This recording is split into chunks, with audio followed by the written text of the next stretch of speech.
Hello, my name is Marcus. I'm the compiler of a collection of therapy quotes entitled 1001 Windmills of the Mind, a collection of quotes taken from what's often called the psychodynamic or the psychoanalytic perspective, which long ago, as I understand it, was referred to by some as philosophical medicine, because this perspective seeks to, in the context of our most recent string of videos, which have focused on transference and repetition compulsion, including transference love, i.e. also known as falling in love or being in love, this condition where we transfer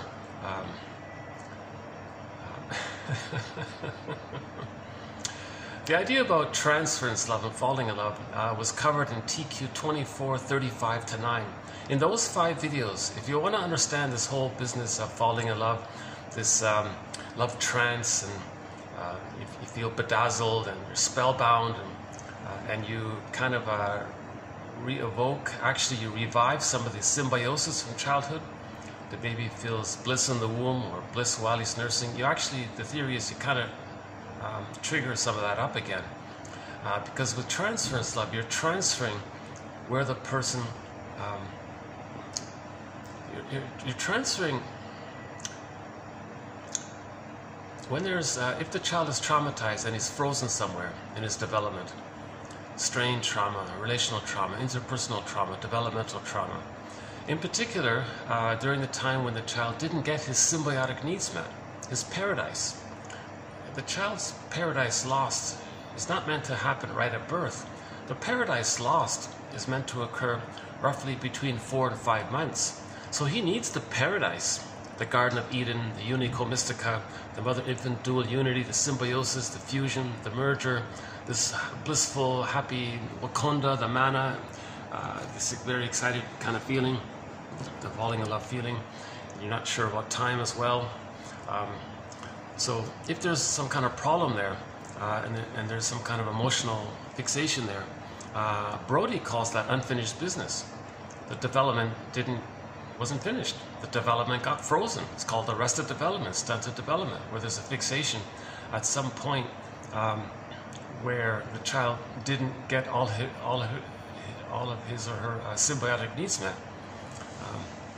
So that's a trauma.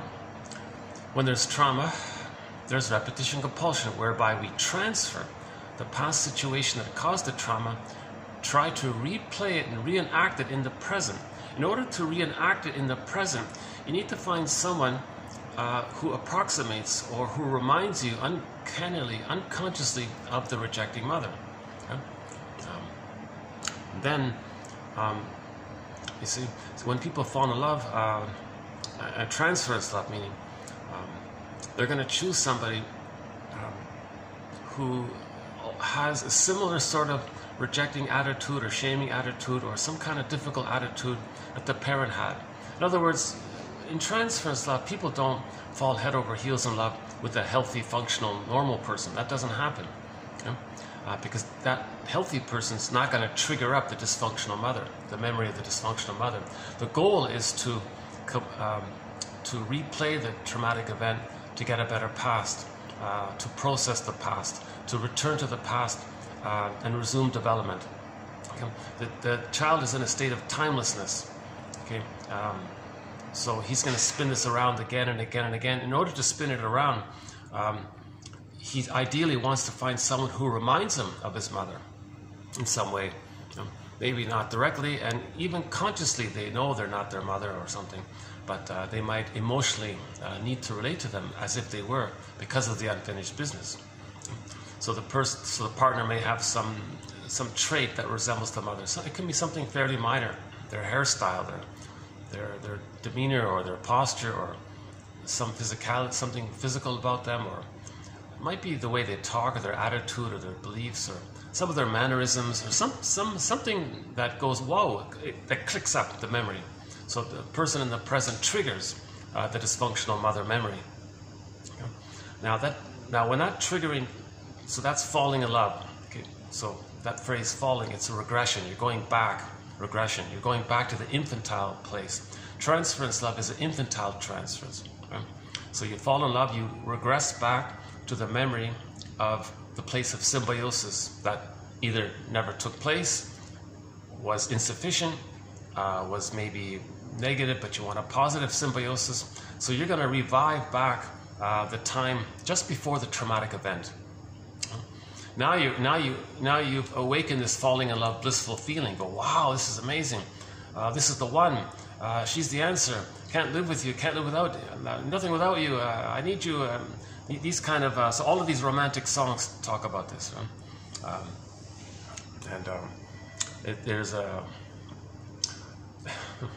There's a great excitement about falling in love because because there's a fantasy now. The fantasy is that the partner in the present is an emotional reincarnation of the rejecting mother. But this time, your fantasy is they're going to change their ways. So first you choose someone who reminds you of the dysfunctional mother, but then the fantasy it is, now there's a second go at it. This time you're going to get it right. In repetition compulsion, we repeat and reenact because we have the fantasy of getting a better outcome in the past. Okay? So in the falling in love, the partner, the fantasy is that they're going to change their ways, provide the safety, the continuity, the nurturance, the cherishing, the seeing, the accepting, all of the things that the baby needs. So that's the great hope and the great excitement. Okay? So it's two parts. First, you revive the symbiosis.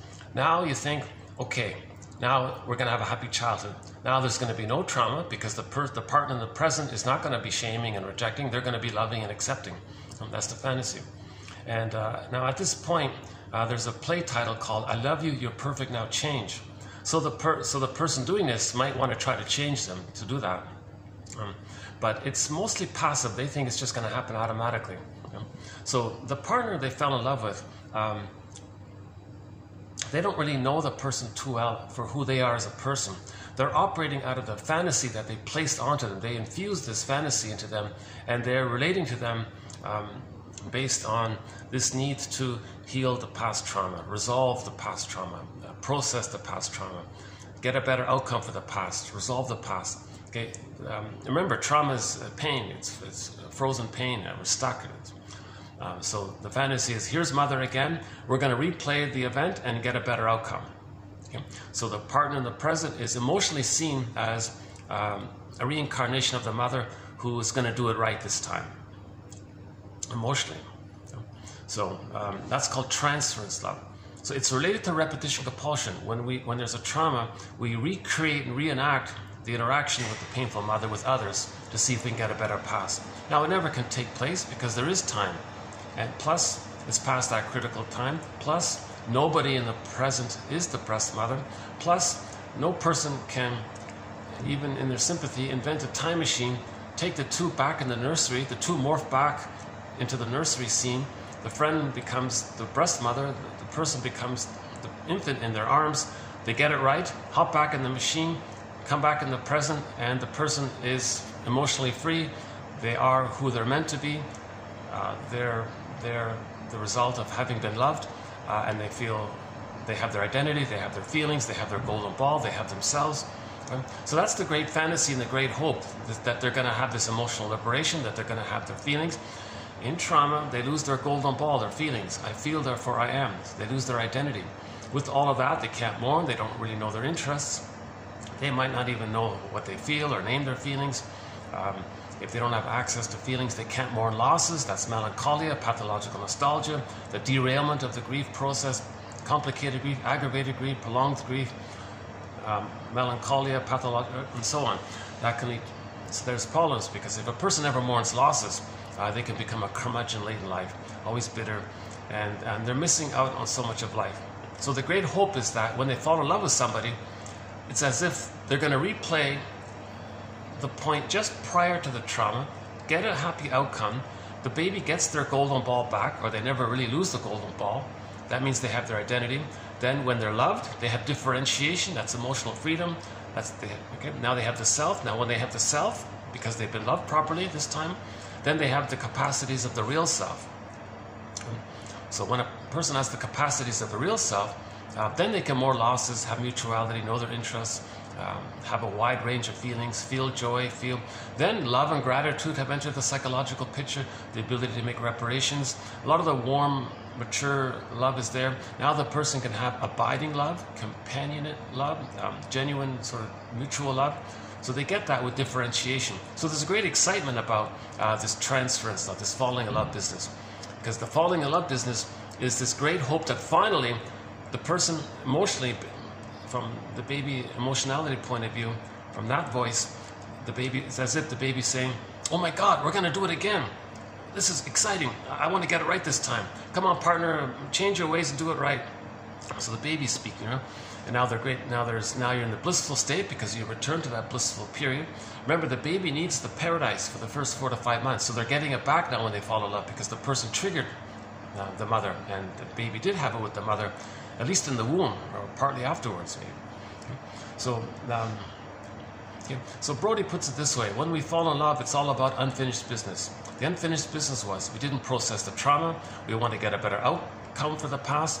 Plus, we want our needs, our infantile needs to be met so that the person can get their feelings back, resume development, be seen and accepted, be seen, heard, felt, so the child can then see, hear, feel himself.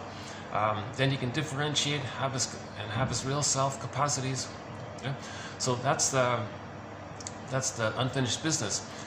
So falling in love is more about the individual issue. So falling in love, you don't really even know the person too much. Now you're in trance. You're just, oh, they're amazing. Yeah? Just like the mother, just like the baby thought the mother was a goddess, amazing, wow, so powerful, important. So there is a kind of idealization with that.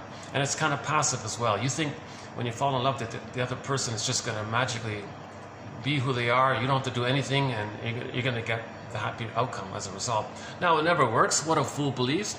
Listen to the song by the Doobie Brothers, What a Fool Believes. It's not going to work. She says, sorry, dude. She's walking out the door. But he's still in that fantasy.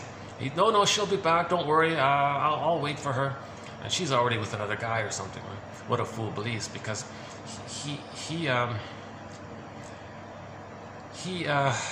is only capable of transference love when the trauma takes place, when the fixation takes place prior to differentiation. Okay? Then they're only capable of transference love. The psychic structure needed for abiding love, companionate love, this genuine, true, caring, mutual kind of, that takes place with differentiation. But if the trauma takes place before differentiation, okay, then they're stuck, and in that trauma, they want to transfer that scene. That's called transference love. That's not regular love. So there's a difference between transference love and the regular abiding love of two people have creative play. Because in abiding love, neither of them are projecting the shaming mother onto the other. Okay? Because that's all been resolved. They got the love they needed to differentiate. Now, but in the transference love, the marriages based on it become cat and dog marriages, because the other person is also dysfunctional, right? So both of them have the dual fears of engulfment or impingement, this demanding, clinging, demanding side of the mother, this forceful, rejecting, demanding mother, plus how she's abandoning. So engulfment or abandonment, they both have this. Now it's going to flip around between the two. That's the cat and dog marriages. So that's described by Jörg Willi in his book called Couples in Collusion. So falling in love is a symptom or a sign that there's trauma. Repetition, compulsion, and transference of the infantile scene into the present, whereby the present becomes a new edition of the past. In falling in love, the present becomes a replay in the emotional fantasy realm of the past, hoping for a better outcome for the past. Again, the general idea of trauma seems to still be around. That when there's trauma, it's synonymous. Repetition, compulsion. They want to get out of it. They want to replay and get a better past, because the baby's in a state of timelessness. There's no time. He's in pain. Something happened. He's in pain. He's spinning it around. That's the theory. So he's going to replay it. So in general, when we talk about transference, in order to replay it, if the mother's rejecting, the person will choose friends who will be rejecting. Okay? So because that reenacts, that replays what happened. the person wants to replay what happens with the fantasy that they're going to get a better past, but it doesn't happen. So in order to reenact in that positive sort of attempt, deluded, secondary delusion they call it, they're going to choose others who will be rejecting. They'll be attracted to others who will be rejecting because they reminds them of the rejecting mother. Now, a more painful, desperate, extremely more angry version of trauma is if the baby's so abused, he identifies with the aggressor. Then he reenacts it by imitating the mother, by being just like the mother. He's going to be, or she's going to be, a caricature of his mother, an angry cartoon of his mother. So he's going to find innocent others, peaceful, safe others, see their original innocence onto them, and then act like the aggressive mother, shame others to reenact how the mother shamed them. So they're reenacting it in a more active, angry version. The former version is called direct. They're both painful, but that second one is called identification with the aggressor. That's harder to unblend from, because in identification with the aggressor, the baby completely loses his self-concept, and he identifies with the aggressor, and he thinks that's who he is. That's called the false self. So he doesn't understand that he thinks the false self is his true self. Winnicott's famous line is, the false self is meant to protect the true self, not replace it. But with identification with the aggressor, they call it adhesive identification, or they're stuck in the tar pit of a negative symbiosis with the mother. And we talked about why children will do that, mainly because if the mother's love is unavailable, the more the mother's love is unavailable, the more the baby needs it. So he's going to cling to her even more and more. Now, in the last video, we clarified a few points around this. That the reason he's going to be just like his mother, because that's loyalty to the mother, to act just like her. Now, the baby learned from the beginning that he can't express his true feelings and wishes towards the mother. He got rejected, so he won't direct his feelings and wishes directly towards the mother. It gets repressed, and it gets projected onto others. Now, him doing this is an attempt to maintain that deal with the mother. Now, to have that deal with the mother, that's for the attachment. But related to it is, it's the baby's failed attempt to save the mother. So the theory about that is, when the baby comes out of the womb, so while in the womb, unconditional hallucinatory omnipotence. He thinks he's a god. He creates everything so powerful. It's all him. He's the universe. Everything's just him. Right? So when he's born, the mother's unhappy. He's in pain. Baby goes, whoa, what's going on here? He creates everything, but there's a problem here. He thinks he's flawed. He thinks he's some kind of he's defective. So his impulse is, well, he's got to save things, get it back. Remember, the baby needs the paradise for the first 4 to 5 months. He can't accept the paradise lost with the birth trauma. So because he thinks he creates everything, it's all about him, it's just him. He's got to now save the mother, fix the mother, cure the mother, correct the mother, make the mother a good mother, reclaim the symbiosis with the mother. In order to reclaim the paradise with the mother, he's got to convert her into being a functional, attuned, loving mother. So he's going to try to do whatever he can to fix the mother. He's got to be like a superhero, because he's a god. Of course he can do it. So he's going to try. He'll accommodate. So in the effort of trying to please the mother and save her and help her, cure her, or whatever, the baby gets the message from the mother as if the mother's saying, "Sorry, baby, your feelings and needs. I have anxiety. I can't read it. I'm not attuned. Okay, don't worry, mother. I'm going to save you. I'll sacrifice my feelings and needs to have the connection to you, so that you'll be happier, and maybe you'll be cured by that." So that's the attachment. He's trying to save the mother, and it's all pained. It's frozen, so he can be frozen there. Now, if he's stuck there, that's a brain template. It's or a psychic structure, a relational unit, what do they call, neurogram, some kind of psychological imprint, some kind of deep burning memory in his brain or something. They call it like a template, a traumatic script, or a schema, like a stencil, like a schema. It's in the brain with the wiring, so it's stuck like that. Now that arrangement, okay, it's the collusion, it's the deal for the attachment, trying to save the mother. Okay, so related to that, how that expresses later on is the person's going to be dysfunctional later on, because in dysfunction you're going to replay how the mother shamed Or you identify with the aggressor, shame others to reenact how the mother shamed you.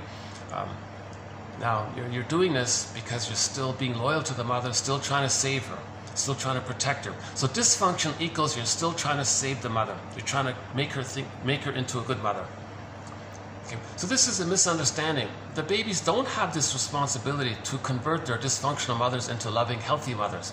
They shouldn't have that kind of felt sense of responsibility, that it's their power and that they have to do it. They do it because they think it's all about them. Everything is them. The mother's not seen as a separate person. They're not seen as a separate person. They just think it's them and everything is just them. Okay? It's solipsistic. It's just all them. Okay? It's narcissism, right? Little gods, little kings. It's just all them. Everything around is just serving them. So they don't. You know? Morton Keeson describes it. Dysfunction equals protecting the mother, being loyal to the mother, protecting her, still trying to save her. So that's a false belief. The idea that babies are born bad, that's nonsense. It's a misunderstanding. The baby's born to continuous development. He wants to enter into the extended womb called the maternal holding environment, stage of merger, symbiosis, fusion, unico, mystica, mother-infant dual unity. He needs this extended womb, the social womb with the mother, a social womb with the mother for the first 4 to 5 months. So the paradise continues for the baby.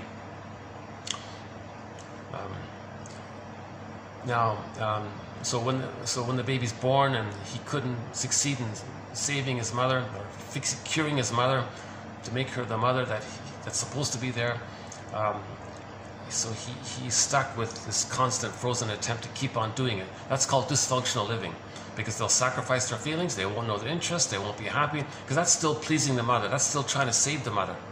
See?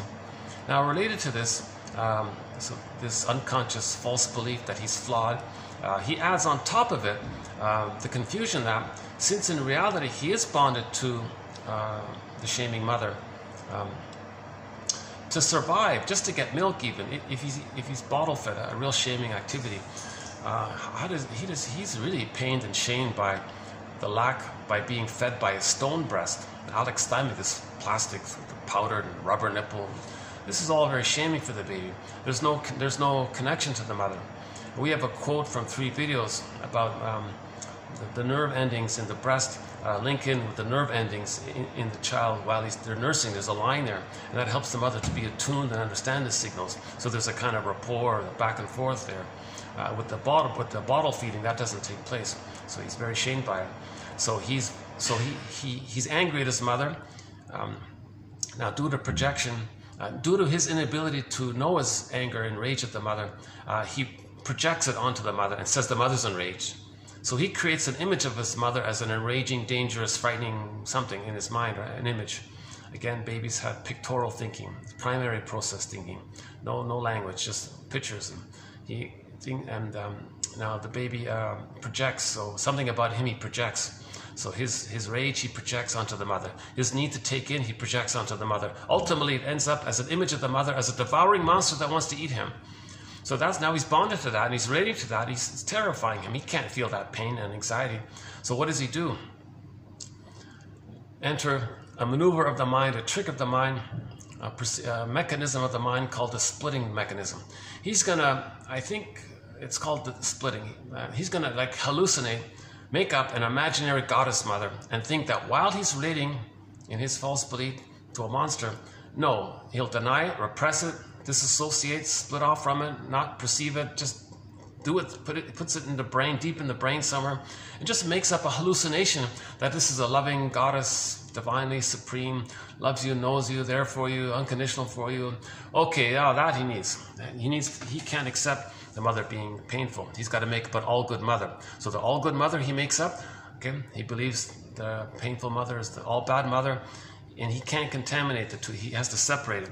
So in myths and fairy tales, this is seen as the goddess and demon. But no, the mother's one person with 2 sides. But the baby can't see it. That's why in myths and fairy tales, they're seen as separate characters. But again, no, that's a metaphor for the psychology of the splitting mechanism. Again, myths and fairy tales are metaphors for internal dynamics, psychological dynamics. Myths and fairy tales describe this inner world dynamics, these memory systems, right? This pictorial memory, implicit pictorial memory system in the non-reporting brain called the unconscious or the inferring mind. Major thread in 1001 Windmills of the Mind is the psychology and interpretation of myths and fairy tales. How they're like soul stories, they're like dreams. Every character represents aspect of a self. And we talked about, so we have a thread on Persephone, Core and Demeter, that's a great one. Odysseus, a great one, important one. Arestia, White Bear, King Valamon, recently we did that one, and several others. That's an exciting thread, 1001 Windmills of the Mind. Again, we have 52 threads at the moment, myths and fairy tales being one thread. And what we're currently talking about is the transference, repetition, compulsion. And so let's go back to the falling in love transference one.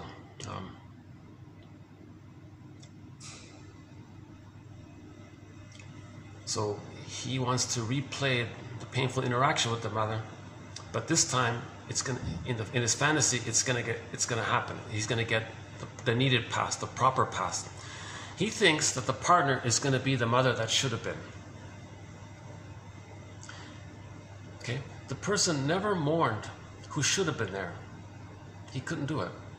Right? The psychological. Maybe I can just show you my. Luckily, oh yeah, the sun's coming out. I might have to move soon. Let me show you a bit of my view here.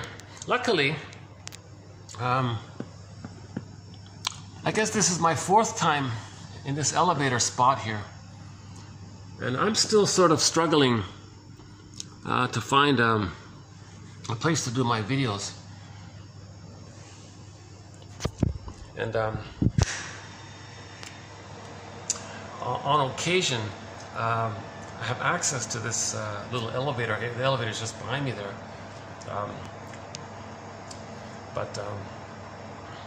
But if there is some kind of meeting coming in, I'll have to leave. So hopefully it's early enough. What are we at here? 11:50, right? In the morning. Oh, I got logged out. Give me 10 seconds here to get logged back in here. Hold on a sec. I still haven't figured out how to keep this.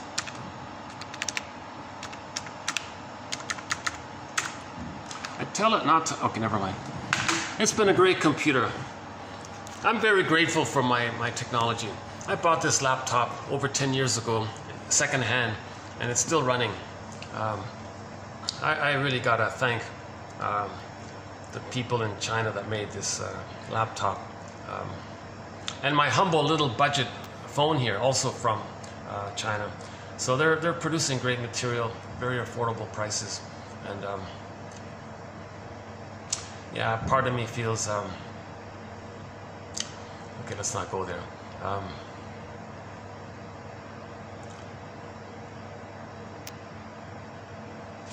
You know, yeah, well, just, it's okay, yeah. Like oh, got some people, oh, I got some people. Okay. Hopefully they're not gonna, it's possible they might ask me to leave. Let's see. Okay, well, let's not get off topic here. But I do feel a sense of gratitude to all of the hard workers that make some of these things possible, like my laptop and my this little budget phone. You know.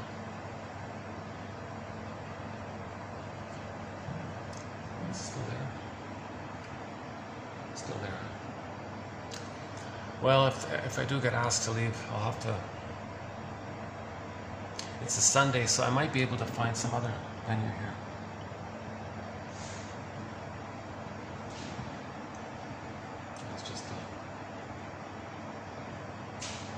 Wandering around. You might just be a sort of a curious guest like myself here. Okay, okay,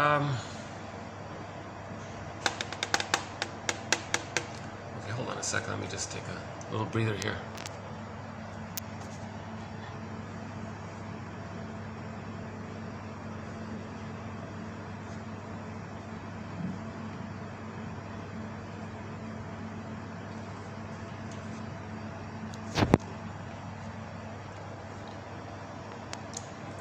Let's just get back on track here as best I can. So 24:35 to 9. there are roughly 130 just sort of short sentences in those 5 videos. And I think if anyone reads them, they'll get a good sense of this transference love. Okay? This about how it's an attempt to, in our fantasy, have the partner in the present being a reincarnation of the dysfunctional mother, but now they're going to change their ways and do it right. Now the partner, of course, feels unseen by this, so they're going to leave eventually. But if they do collude, then the marriages become like cat and dog marriages. They often rust out. These marriages become like sour milk because they're both trying to get the other to change. As if one person's saying, you know, you're perfect, now change. No, you're perfect, now change. What do you mean you're perfect? Well, you remind me unconsciously of the mother, so you're perfect, you fit that, and you triggered it up, so you're perfect, because you managed to trigger it up. Now change, because I want a better outcome for the past. See, all of this is irrational, because they're still operating from the infantile, from the nursery. They're motivated by the nursery issue. You know? It's called unconscious motivation. The other person might be doing the same thing. Now, if the two people are conscious, if they make themselves conscious of what's going on, then it's a journey. They can heal each other. The marriage can be a spiritual, psychological, healing, developmental growth path, as long as they're conscious, and the mechanism is making I statements.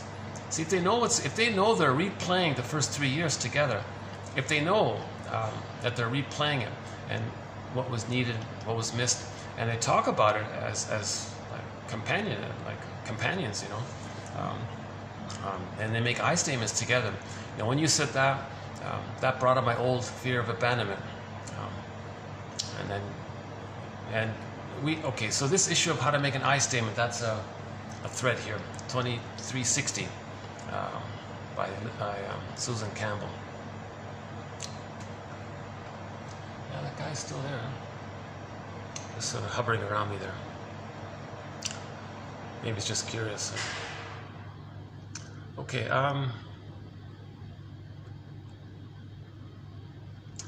Just for my own anxiety reduction here, let me just take a peek. What's going on here?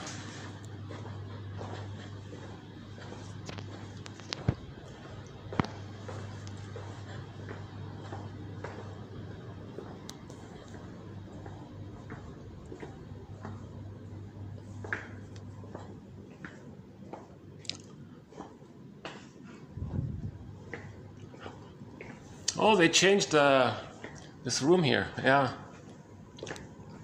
Or did they? Oh, Jesus Christ. Oh, there's a whole meeting going on in there. Oh, that's what it is. Oh, now I know. Okay. Well, there's an actual meeting, boardroom meeting going on in there. Okay. Now it makes sense. Well, I don't think they can hear me from here. But it makes me think maybe I should leave then, eh? Well, they're happy in their meeting. They don't seem upset. Okay. Okay. I feel a little awkward because well, I really don't think I'm bothering them. Should I leave?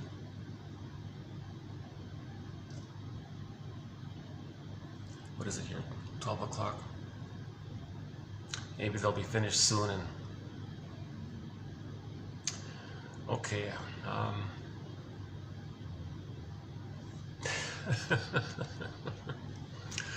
See, I think how it works is this floor in this hotel. They open it up when someone books some of these rooms here. So it's sometimes a little confusing because if the floor is open, I'm not sure if when they book a meeting room, if this whole floor is for that meeting room, if they have an exclusive possession of the whole floor or not, or if it's just they just booked that room. I'm a little confused about that because there are separate rooms. So theoretically, yeah, okay. So theoretically, other people could book other rooms, so you would have a common area. Okay, so maybe that eases it up here. So let's revert to my anxiety we have a thread on self-help. We have a thread on self-help exercises. One is called the 5-word question prompt. 5 words. What's the hardest thing about? So if you're feeling some kind of anxiety, start off with the 5 words. What's the hardest thing about? And then fill in the blank. So for my moment here, what's the hardest thing about? Okay, guilt. I feel guilty. So what's the hardest thing about proceeding with this video, knowing that there's a meeting going on and maybe you might be in, yeah, I feel maybe. So where's the guilt? That I'm bothering somebody, right? I'm not, so there's the pleasing thing. So the unconsciously, I have to save the mother, I have to please the mother. Right? So maybe there's still some residue of my old belief that I have to fix and cure and save the mother because I transferred onto others, so I got to make them happy and please them. But wait a minute, if it's reasonable that this lobby area is public and I don't seem to be bothering them, so maybe I'm overdoing it a little bit. But see, that's the power of the unconscious. It'll use any little thing to bring up something unresolved. Right?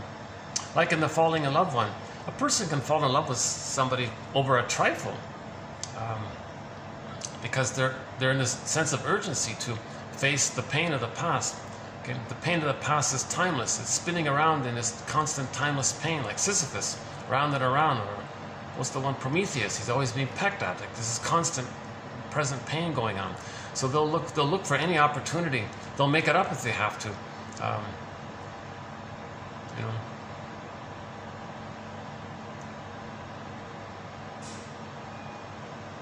So they're always searching for some kind of opportunity, and if there is none, they'll just make it up if they have to, because there's this urgency to find some excuse to replay the past, looking for a better outcome for the past.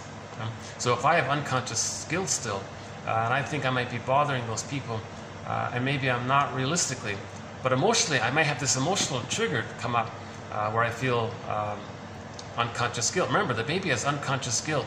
He wasn't born guilty. He just developed it out of the false belief that he's supposed to save the mother because he creates everything and he needs the paradise to continue. So he's trying to save the mother. It failed, so he feels badly. That's called unconscious guilt. Now the memory of that is called the inner critic or the superego. So it goes through. So we go through life with this voice telling us, you want to be happy, you want to know your feelings, you want to have your identity, you want to heal. Wait a minute, did you save the mother? No, you didn't, did you? No, I didn't. You tried. I tried. I know you tried, but did it work? Did you save the mother? No, I didn't. Well, you're guilty. So you can't be happy, right? Because the feeling is the child committed some kind of invisible hidden crime. Right? So he's an emotional fugitive. Okay?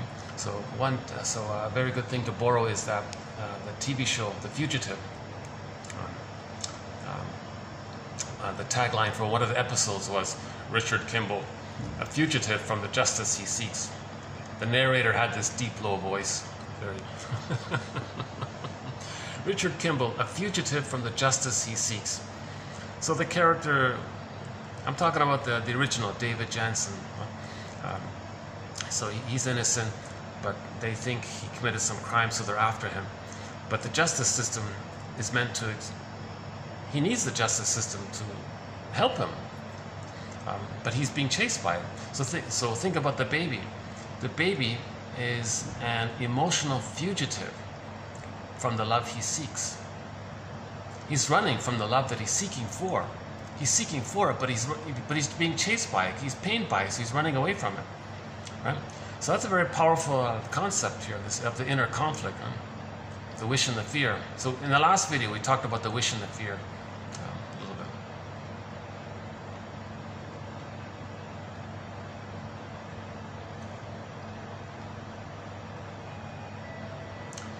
It's still coming up. You know, I'm worried if they do complain, maybe the manager will say that, okay, you can't use this anymore or something. So maybe just to play it on the safe side, maybe I should leave.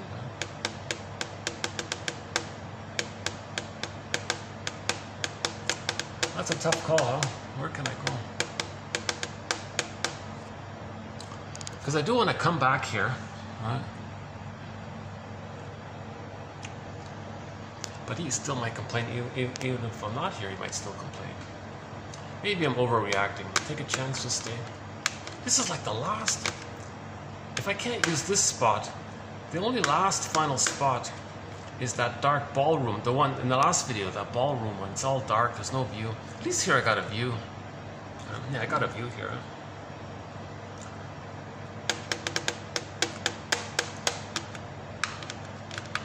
Okay, yeah, so it seems I still have unresolved guilt. So I'm still working on correcting some of my false beliefs. That's good. See, that's why I like 1001 Windmills of the Mind. It gives you some constructs, some theories, some quotes, some authors, some things to help you process it, right? So we want to make the unconscious conscious here. Problem is, I could go downstairs. Okay, fast forward this. Let me play it on the safe side. I'll do this. I'll continue. Fast forward this video for about 5 minutes, and I'll continue this in the noisy outside part. There is a noisy patio down here. It's not ideal, but I want to make sure I can increase my chances of still being able to come here. Because that guy did give me a pretty intense look, you know, why are you here, who are you, kind of thing. Okay, so let's, give me 5 minutes. Hold on a second. Let me get my stuff here.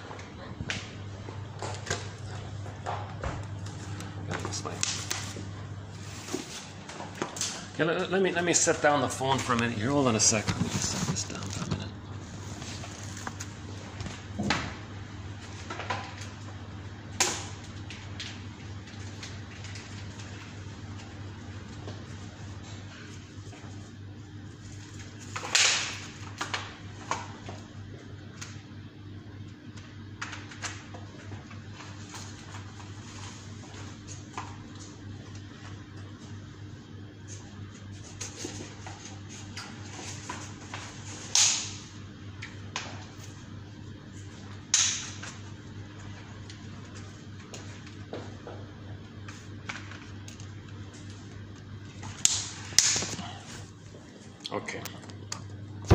Okay, so let's, I want to come back here. I don't want to risk losing this spot. It's such a nice spot. So let's finish this video outside. Maybe what I can do is, maybe I can read the first quote here. It's still up here. Maybe I can read the first quote while we got it. Oh yeah, the first. So in this video, we'll be doing TQ 24, 68, 9, and 70. 24, 68, 69, and 70. Just 3 quotes here. So a fairly light video here. The first one, TQ 24, 68, comes from a book by 2 ladies who had a shared interest. They both got together and compared notes, and they said to themselves, why do our okay, let's go down here. You know, I might be able to, let's try the 2nd floor. I might get lucky on the 2nd floor. Oh, it's always fun to do the elevator. We've got another people. Well, if somebody else is gonna come in, I better maybe I'll just, if someone else comes in, I'll just put it up like this. Yeah, okay. Let's try the 2nd floor. See if we get lucky here. Okay. That's a funny thing to do with the mirrors, right?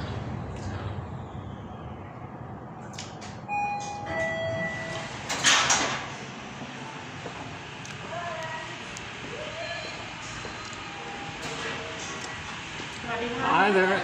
Is it okay? Yeah, thanks, okay.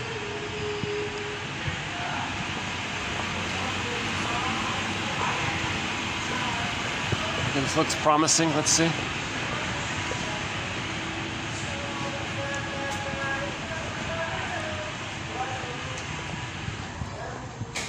Okay, this looks promising. Maybe I can finish up here.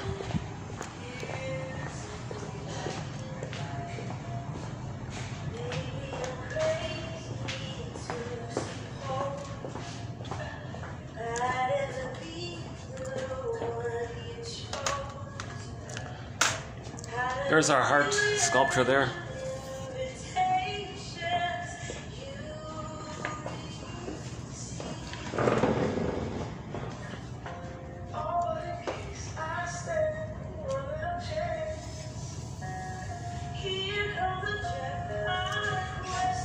How's this? How are we doing here? Okay. Unfortunately, with the music, sometimes the camera picks up the music from the restaurant's speakers, and if it plays a song that's copyrighted, the whole video might get blocked. Then I have to go back and trim it out, and so that's okay. Okay, so let's continue here. Yeah, Sunday's a good day to do videos. It's a lot quieter on Sundays. Okay. So by the way, yeah, this yeah, we talked about this heart sculpture a few times, and we used to do some video. Yeah, see, they moved everything around. I was gonna do the video down there, but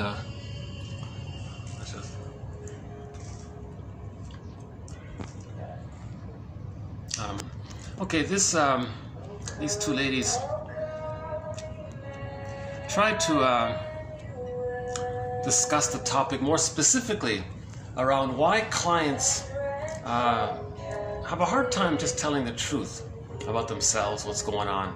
Why is there so much, and one form of this resistance to healing is by the smokescreen of not telling the truth. So they have a book called The Many Faces of Deceit by Gettyman and Lieberman. Is it Helen and Janice, I think? Helen Gettyman and Janice Lieberman, I think.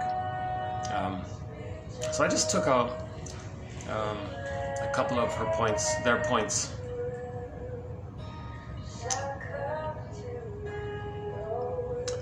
And one is a question mark. I really have it as a question mark. And I first thought, well, I'll put this in the honorable mention pile. But I thought, well, maybe it can be a TQ quote. The TQ quotes represent the best of the best. So we have over 5,000 quotes at 1,001 Windmills of the Mind. Roughly 2,400 of them represent the best of those quotes. The remaining 26 plus 100 are sort of the honorable mention quotes. So this one here can sort of be on either end, I think. But that's okay. It gives me an opportunity to discuss it. So all of the quotes in the honorable mention pile, they're in the collection, but they're not in the YouTube channel. Only the TQ quotes are being offered in the YouTube channel here. So in every video, you click the more link or the see more link, you'll get all the quotes for each topic, right? So her idea is, okay, it's a stretch. It's going to sound a little odd. Maybe what I'll do is just read it and then come back to it. Okay, let's just read this and then I'll come back to it.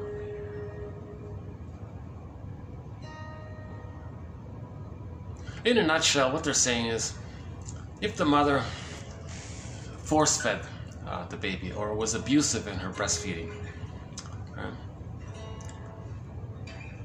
The mother was engulfing, impinging, she wasn't attuned. We have a whole thread on why many mothers are misattuned, and we talked about it in other videos. I won't redo it here, but that's a key thread around why so many mothers don't understand the baby's signals, don't have that rhythm with the attunement. You know, if the baby's removed, that can do it. And, the bottle can do it. Birth trauma can do it. Prenatal issues can do it. Perinatal trauma, like why, and the mother being traumatized with insecure attachment style. See, if some mothers received an insecure attachment style themselves, okay, they have arrested development themselves, they're going to reenact what happened to them, and they're going to cast their children in the play. So they're going to shame their babies to reenact how the mother shamed them. See?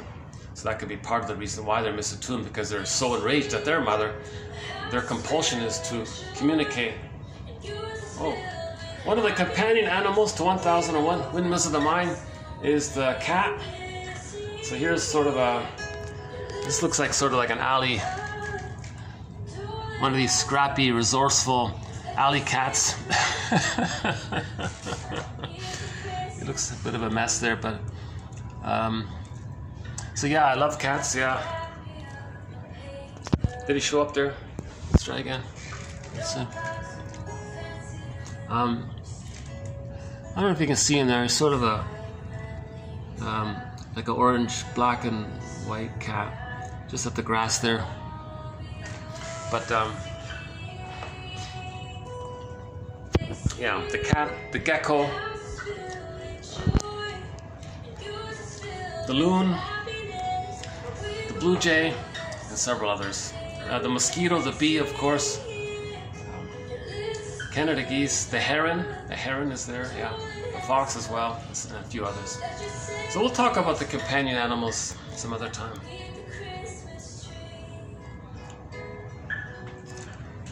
Right. So so one reason why a mother's misattuned is because she doesn't have the psychic structure to love. The psychic structure to love is differentiation. But what if the mother never differentiated? Okay. So she's enraged. She's in this enraged relationship in her memory system with her own mother. So in the fantasy of trying to resolve that, they're going to reenact it with the fantasy they can get a better outcome. So they're actually the mother is going to shame the baby with the fantasy that the shaming mother's mother in the mind will change her ways, provide the love that was needed. So she's trying to communicate what happened in a sort of sideways way, but she's protecting the mother, so it's not working. So the mother's not directing her anger at her mother. She's protecting her by the anger that she has goes on to the child. That's just one of the many areas around why a mother's misattuned. Klaus and Kennel have a theory which we talk about. Again, the bottle feeding we talk about. It's a whole area. There's a lot of work on that one here. So the end result is one form it can take is that if the mother's so frustrated, the schedule, another one. Baby's not hungry, mother says, no, feed now. And they gave an example of a book, a very abusive thing. Apparently they tied the baby up. They wrapped him in a towel and tied it with strings. The baby on the high chair, the baby couldn't move, he couldn't do anything, and the mother just force-fed it. The baby was vomiting constantly. And I can't even, and then what she did, I can't even think about it. So they described some very abusive activities by the mother. How can women do such things to their babies? That means they're so enraged at their mother, and they're expressing their rage on the baby. You see, there's some troublesome material in her book, but let's say finally the baby has this experience of the force feeding and the demanding, engulfing mother. Later, one form that can be expressed is that symbolically the person doesn't want to trust others. In fact, they were given this painful food situation. They think words equals food, so they're going to lie to others. That's to replay the forced feeding. So they're going to spew out all this nonsense, this awful lies or something. That's a symbol, as an attempt to communicate that the mother hurt them with the feeding or something. So lying, what they're saying, one of their main points is that, let's just read it here. Okay, the lies kept her, the client, right? The lies kept my client at a safe distance from others who represented her engulfing and force-feeding mother. So the client was always lying. That repels, right? Of course, if you're lying, it's going to create a separation from people, right? So the baby wanted a separation from the mother. Back off, mother. Leave me free. So now they see that's a trauma. So everyone around them might be seen, might be seen as the engulfing mother. So they want distance from them. So the lies keeps the distance from them. So the child is still trying to communicate what happened. The person who's lying, the compulsive liar or something, is trying to say, look how my mother compulsively lied to me. So the force feeding, the engulfing, that's compulsively lying from the physical point of view. That's symbolically related in the reenactment as lying towards others. Now, they're also communicating that they wanted some space and freedom from this engulfing mother. So when they lie to others, back off, kind of thing. So mother, back off.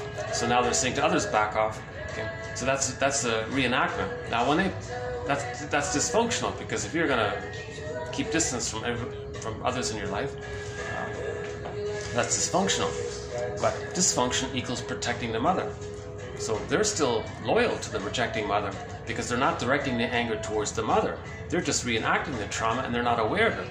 So they're still trying to save the mother through the dysfunction by staying loyal to the mother.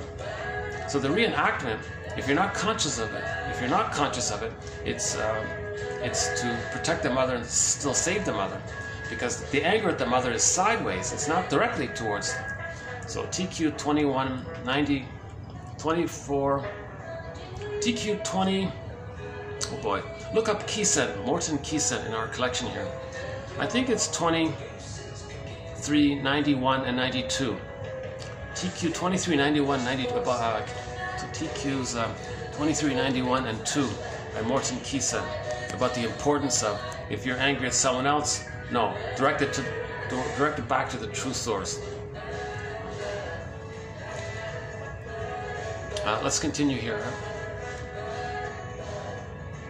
So somebody who's lying all the time, the recipient might have the thought, gee, did you have a hard time in the nursing experience? Were you force-fed? Because you're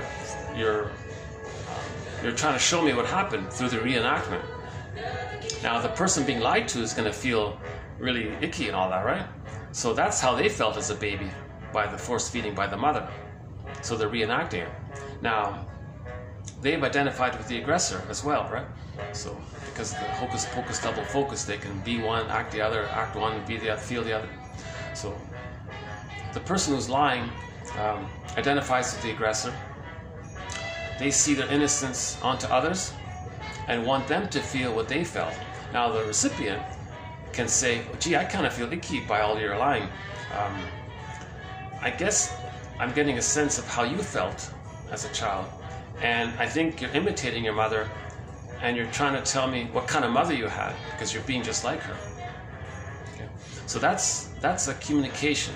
So repetition, we want to convert this transference acting out, this they call it transference acting out, this repetition compulsion. We want to convert it into words. We want to put words to it so we can stop doing it. If we put words to it, we can name it, we can see it, we get it, okay, we can, it's huge. We got a lot of choices after that. But if we don't, so again, Paul Libby Russell, TQ 2119 says we repeat and reenact because we're searching for memory. We're searching for memory. We don't have memory. That's why we are repeating and reenacting, because we're in search of memory. We don't have memories. That's why we are repeating, because we're searching for it. Finally, once we get memory and the feelings that go with it, we can stop repeating. Her mother succeeded in forcing her to eat. So the child resisted, but the mother just kept pushing it. Right? So later on, this person grows up, okay, in this woman's, the mother and the daughter, right? So the daughter grows up, okay, in the daughter's fantasy, the adult daughter now, she doesn't want to eat in front of other people. In her fantasy, eating in front of another would lead to engulfment, a revival of feelings connected with the mother's smothering response to feeding. Oh yeah, she gave the example where the woman doesn't want to eat in the presence of others because it triggers that old memory. So she would only eat in private. In the transference, she experienced the other person as the as the force-feeding bad mother. Her lies possibly represented her wish that her analyst, in a reversal, identification with the aggressor, in a reversal, would become the one who ate the bad food. Right? So, in other words, in summary, lying symbolically represented a wish to feed her bad food. So the abused daughter identified with the aggressor. Now she's going to replay what the mother did to the others through the lying. Come on, take my lies, believe it. Okay. So these lies are a symbol to represent the wish to get the other person to experience what they experienced as a child. That's a communication. So repetition, compulsion, transference, acting out is also a communication. She's trying to show up the mother. She's trying to say what happened to her. She's trying to tell the world what kind of mother she had, how she felt with that mother. They're just reenacting the whole thing. Okay, so a little continuation on this here. Okay, so this client and another one, these two lying clients feared attachment and connection and tried to avoid feelings of closeness and tenderness with the analyst by maintaining separateness through their lies. Okay, of course, so the baby had a fear of connection. Later on, they can maintain that fear of connection through all of the lies. Okay. Of course, if you're lying to somebody, you're not going to connect to them. So it represents the fear of connecting. The underlying fantasies reflect and express a wish to gain control over the frustrating, controlling, internalized object. So the trauma is the baby wants a proper mother.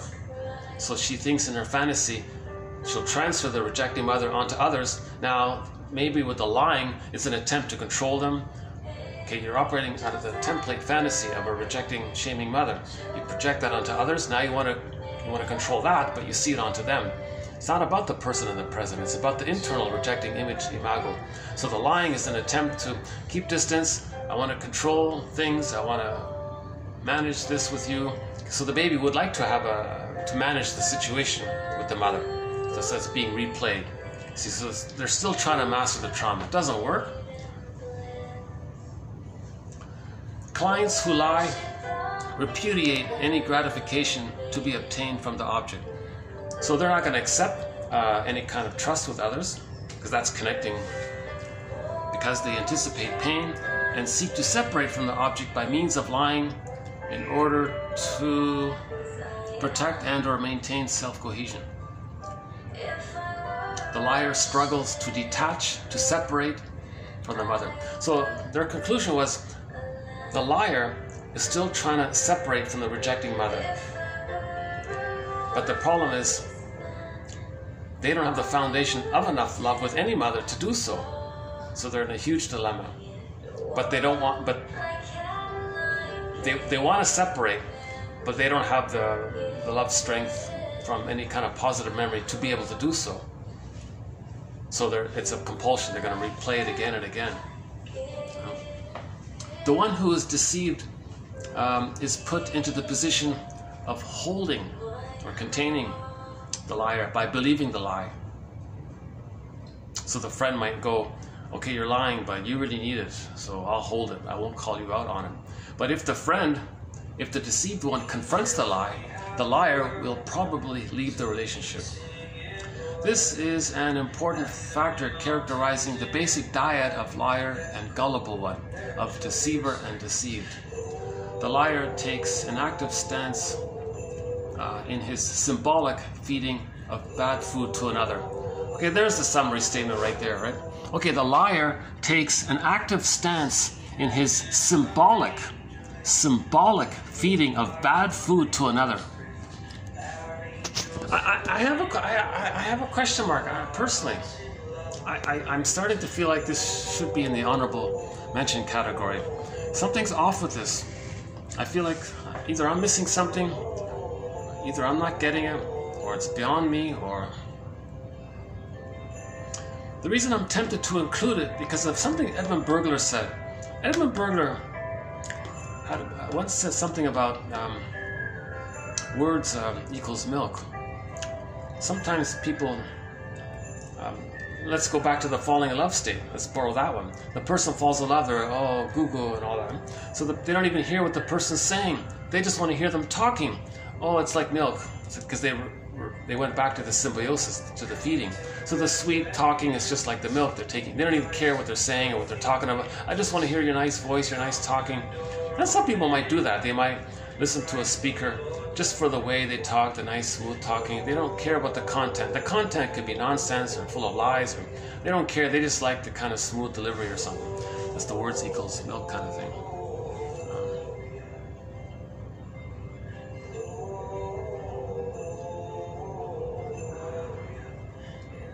Yeah.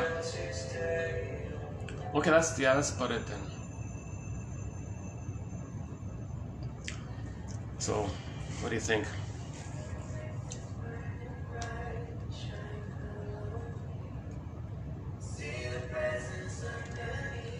Actually, there is a quote earlier in the collection around the general reasons why people lie. There's sort of like a little list there to protect yourself. Well, here it is: to maintain autonomy, to avoid humiliation,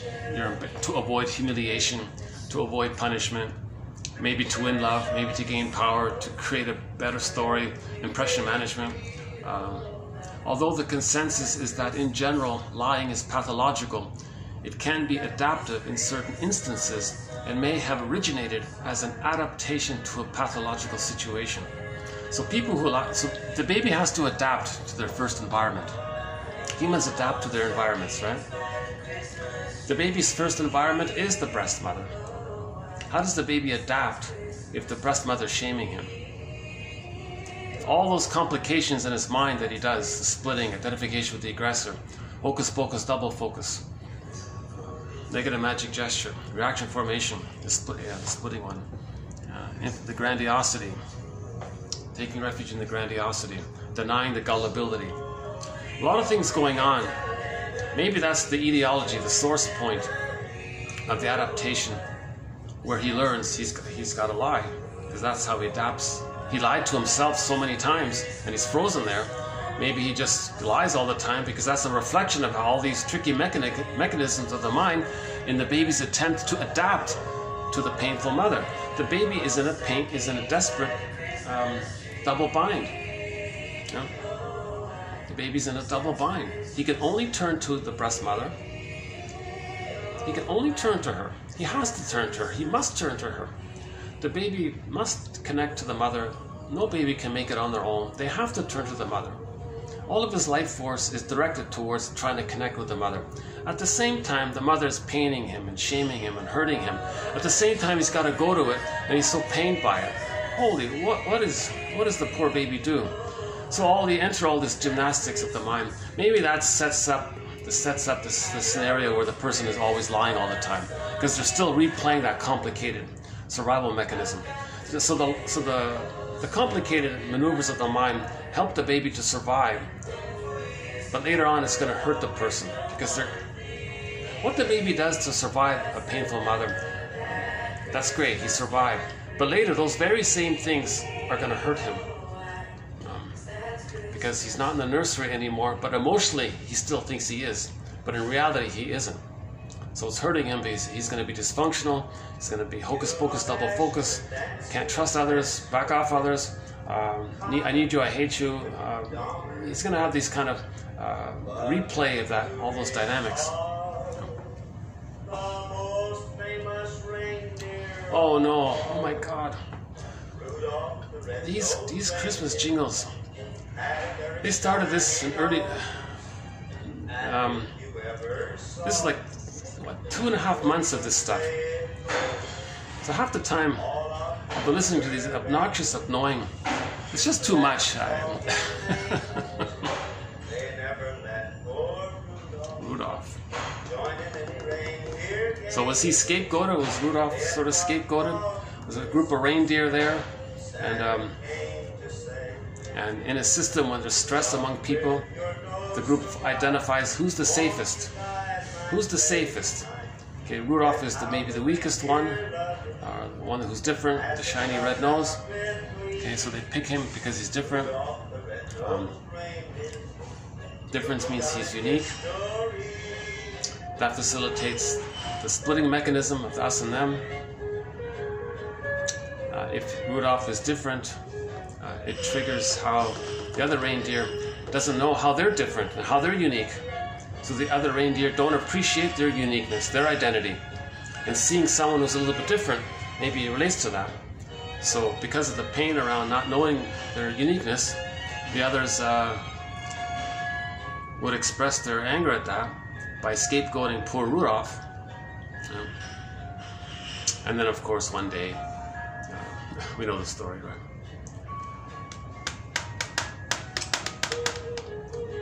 Okay, next one here. Believing a lie can result from a fixation. Usually the outcome of overindulgence at the oral phase of development. Okay, so the gullibility one here. Okay, Isaacs and colleagues, 1963, define gullibility as, quote, a readiness to believe that what is wished for, often unconsciously, is to come true despite reasonable unlikelihood. It is thereby a readiness, a desire to be deceived.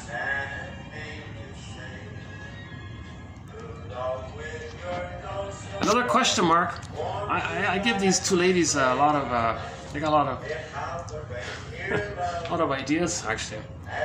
So gullibility, according to them, is that the baby was pampered and spoiled and overindulged unnecessarily. So they were just given stuff again and again and again. So they just keep receiving things unnecessarily. So later on, they hear something. Oh, am I getting something? They believe everything. So maybe they received too much goodness, which wasn't needed. So that sets them up to be gullible later on. Because if someone says something nice, oh, I believe you. My mother gave me so many nice things as a child, and now you're promising such and such. Oh, okay, I can believe you. So they think maybe that's the source of gullibility. Difficult balance mothers have to face, right? Be attuned, and the baby will differentiate on his own. But if the mother's overindulging, that can be just as damaging because the child doesn't have the freedom to know himself because he's being overindulged. So later on, if he's going to be gullible, he'll meet somebody who's going to do all of the lying, and they might. Back to the one who lies a lot. Clients who lie very often suffer from identification with parents who have lied to them. They then tend to defensively idealize their parents because they become the parents. So there's identification with the aggressor. Last one here. Both clients deployed dissociative defense mechanisms in order to protect their parents from their aggression, which was then displaced through lying to the one deceived. So part of the trauma is disassociation. The baby can't express his anger towards his mother. So one response to that is the child numbs out somehow to it. So that's an attempt to still save the mother, protect the mother. Look, mother, I didn't express any anger towards you because I know you don't like it. So he held the anger within himself. He held the fear within himself. Too much excitation. He can't physically run away. He can't change his mother. Flight in the mind, called disassociation. So disassociation is related to all of this, right? If the Disney movie Inside Out were to make a sequel, they could have, they did the brain freeze scene, right? They could have another character, like a dreamy character all the time, right?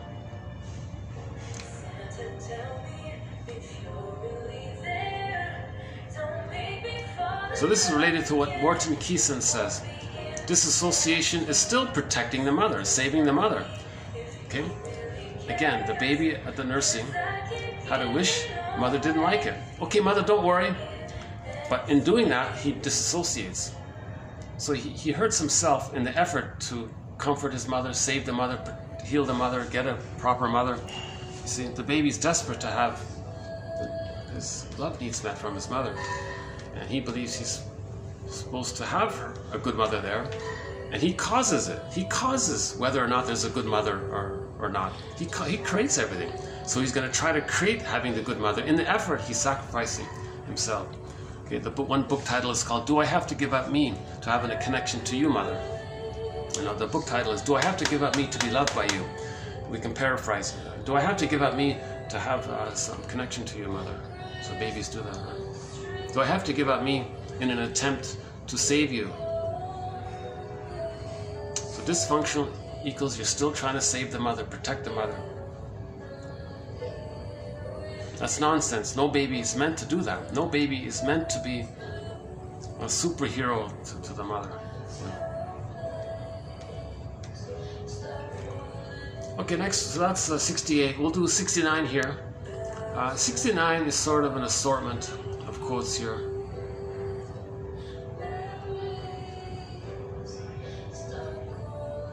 Contrary to Walpole's aphorism that the world is a comedy to those who think and a tragedy to those who feel, this client's daily life is made tragic by the absence of feeling. Okay. If we lose our golden ball, that's the unlived life, the provisional life, feeling that life is on hold, like that woolly mammoth is frozen in that block of ice. We may feel like that emotionally. Okay, so there's the tragedy that we're not feeling. If we're not feeling, there's the tragedy. We can't. If we're like numb, going through the motions of life, not really enjoying the present, can't trust, always in the state of lying, back off, mother, seen onto others. But it's not going to work because you still need the mother. But at the same time, you don't want her to. You want the mother to back off, but you need a good mother in its place. So you can't succeed in separating from the mother. In fact, the more you say back off, mother, the more you're still loyal to her, the more you're still connected to her. So it really doesn't work. The answer is mourning. The answer is the truth will upset you free. The consciousness leads to the truth will upset you free. The one main truth is, quote, the greatest hurt of all, mother failed me. Okay, she didn't provide a secure attachment style. That's failure. That's attachment failure. So we gotta mourn who should have been there. We gotta mourn the loss of who we would have been had we been loved. Right? We gotta lose all that time in this painful repetition compulsion. All this time without our feelings. We're missing ourselves. All this time without ourselves, our feelings, our golden ball. So that's the suffering, right? Okay, something about it. Okay, the next two make reference to novels. So there's a famous novel called "I Never Promised You a Rose Garden." Apparently, she was 16 years old, and in real life, apparently, there was a 16-year-old woman who was in the hospital. So it's a story about madness and redemption, but this is like literal madness. Like she really didn't know where she was, and she created this fantasy of some other magical world, and she thought she was in there, and she came back into the present. So she had this kind of. So we don't talk about the more serious cases, like the hospital cases, but I thought I'll include this one here. Okay, the novel's title. The novel's title, which derives from the therapist's words to the patient, indicates the nature of the relationship between the therapist and the troubled teenager here. So finally, at one point, the therapist said to the troubled teenager, "Look, I never promised you a rose garden. I never promised you perfect justice. I never promised you peace or happiness. My help is so that you can be free to fight for all these things. The reality I offer is challenge, and being well is being free to accept it at whatever level you are capable. Okay, so she wants to empower her. So no magical fantasy. So the 16-year-old needed the good mother. The therapist can't do it. So that's the rescue fantasy. Don't have a rescue fantasy. Don't have a transference neurosis. I'm here, but don't expect the return to the symbiosis, the rose garden. Don't expect a new past, a perfect justice for the past.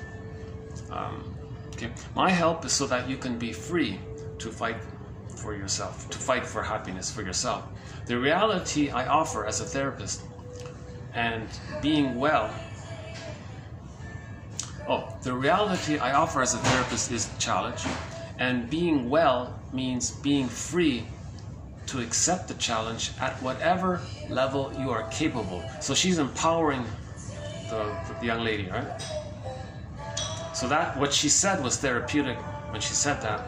And in the novel, apparently, she said, you know, that statement she gave to her, whether or not it's true or not, or right or wrong, it had a certain expectation that the therapist had enough confidence to say that to her. So she respected her.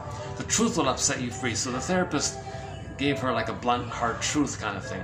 And that's what was helpful. That kind of respect to tell the truth. Because the young lady was very intelligent otherwise, right? She had an emotional trauma issue, right? Yeah, and the truth was, she grew up and became a famous novelist, right? This was one of her novels, I Never Promised You a Rose Garden. That's one of her 15 or 16 novels, I think. Made into a movie, apparently. Haven't seen it. Now the song on it, it's not really related to it, but I just borrowed the line. So the song is not related to the movie, really. The song just borrowed that lyric, that line, to make a song out of it.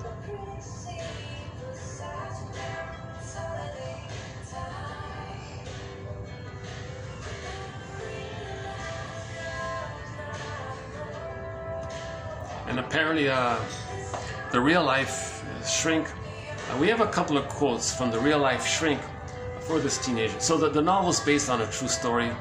It's elaborated, I guess, but the essence is still there somehow. Was Frida, right? Frida Reichmann-Fromm. We have a couple of quotes, not many, maybe 2 or 3 quotes from her. But we have a few quotes from the actual shrink, the real life shrink for this teenager, Frida Fromm. Reichmann-Fromm. She's an interesting shrink because she married one of her clients, Eric Fromm, and we have a couple of quotes from her. I'm not a fan of Eric Fromm. I don't have many. We did do one video of his quotes. He was a very famous, prolific author. So we did do one video dedicated to Eric Fromm. When he was a youngster, like a 21-year-old or 19-year-old or something, when he was in therapy himself, he had the therapist, this Frida woman, Frida, in the novel here, this one here. So this Frida woman married Eric Fromm, her client. She actually married her client, a young guy. And a very interesting thing. And he took the name, so she adopted her, hyphenated her name. And later, after that divorce, then it broke up. And then afterwards, she had this hospital 16-year-old teenager, and maybe dedicated herself to her.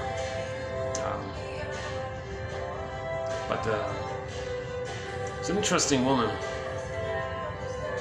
I remember thinking about Eric Fromm. He had 3 wives. His story is kind of straightforward, I think. Just sort of a...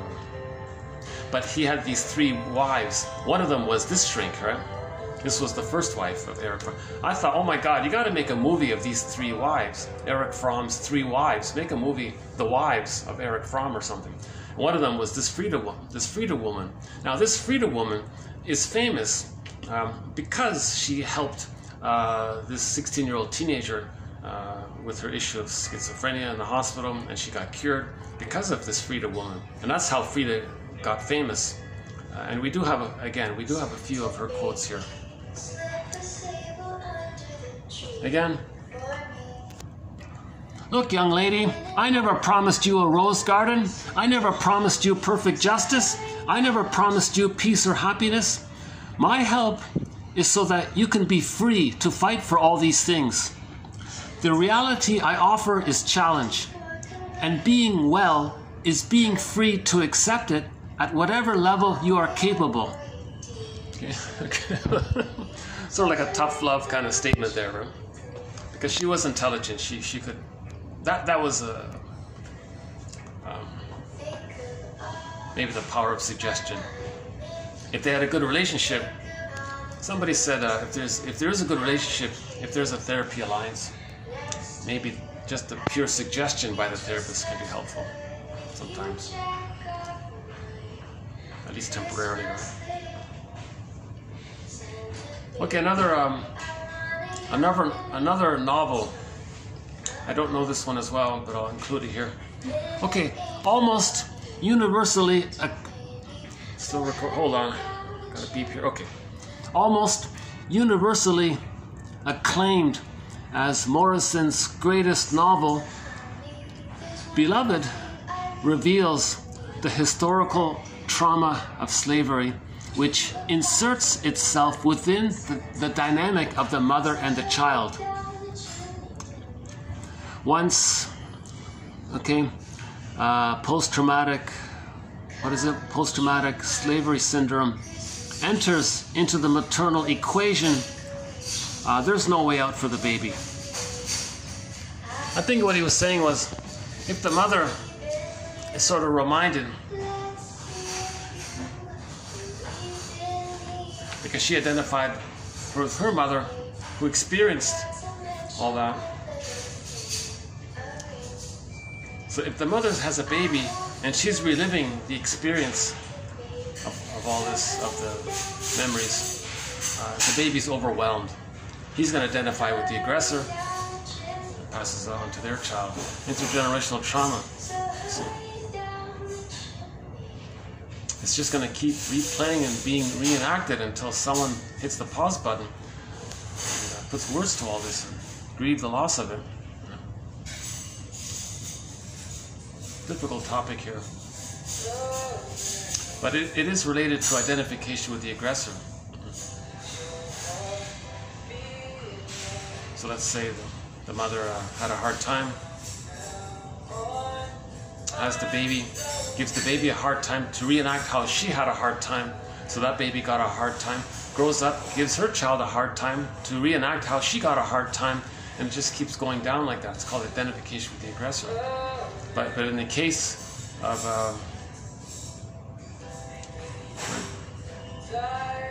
those who are victims of this, maybe the trauma is so deep, the neurograms are so deep in the brain, it's and you keep replaying it, maybe it's like that. Yeah, this quote can be related to our thread on identification with the aggressor, but we can also relate it to our thread on the sociological factors that contribute to prejudice. So I won't redo it here, but we have a major thread on prejudice, and we have a sub-thread related to it called the sociological factors that contribute to prejudice.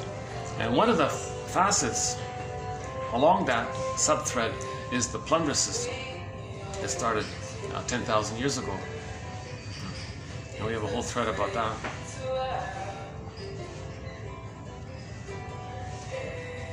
A symptom of trauma. One symptom of trauma. So let's move on. One symptom of trauma is taking refuge in the infant, taking refuge in the idealized self, the glorified self, the ego ideal. It's called infantile megalomania, primary narcissism, taking refuge in the grandiose part self, or simply called grandiosity. Grandiosity is characterized by seething anger, manipulation, pursuit of interpersonal power and control, lack of remorse, exaggerated self-importance, and privilege. Now, I thought that's necessary, needed definition there. So the baby thinks he's a little god, right? It's all about him. That's grandiosity. If he doesn't get the love to develop and let that dissipate so he can have his human identity, he's very angry. He can't mourn losses, so he's going to be controlling through manipulation. Okay. He wants to control others to not feel any kind of loss because he can't mourn.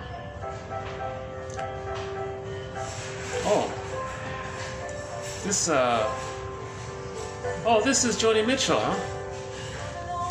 Oh, here's Joni Mitchell. This is the River song, right? The Joni Mitchell, yeah. Well, it's nice to hear a good song, yeah.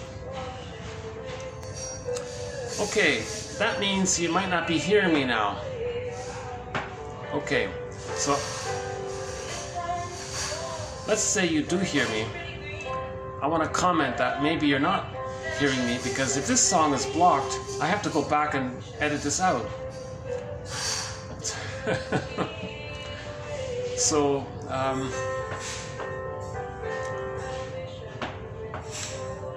okay, let's assume it'll be okay. I'll keep talking. If not, at the end of this song, maybe I'll recap what I said in the following 3 minutes, 4 minutes. Is that the original or a cover? Hold on. It sounds like, boy, if that's a cover, that's a very good cover. Hold on. Coming on Christmas.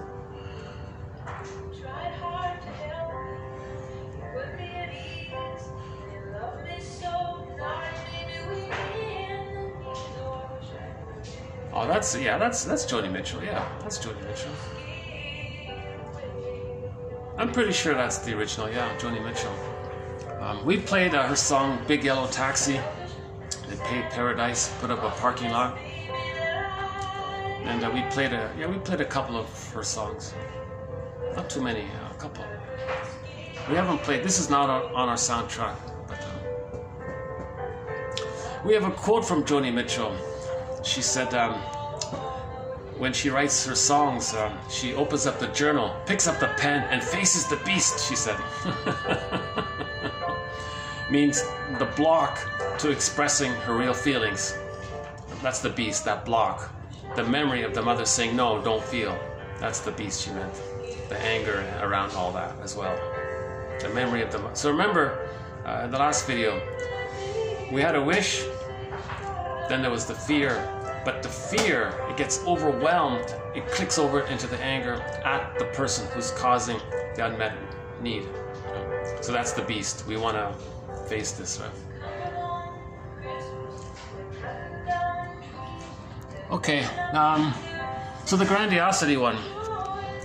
So if the baby doesn't get the maternal holding environment, or if they're trapped in a negative symbiosis, there's the narcissistic pattern, the bully pattern, the Iago pattern, and several other personality patterns around that. So love and gratitude haven't entered the psychological picture. Empathy isn't there. Remorse, gratitude. These more advanced human emotions haven't really entered into the psychological picture. The main emotions are hate, greed, envy, spite, vindictiveness, ingratitude. Now the manic defense is there to deal with melancholia. The person can't mourn because they lost their feelings. So part of the manic defense is the contempt. That's the sour grapes. Who need you anyways? And then the controlling, the Pyrrhic victory is there. Now they're still relating to part object relating. The breast is a part of the mother. So from the baby's point of view, the breast is this utilitarian thing that's serving the person. They're traumatized there. They project symbolic breast onto the world and regard everyone as either useful or who cares. Because that's the splitting mechanism.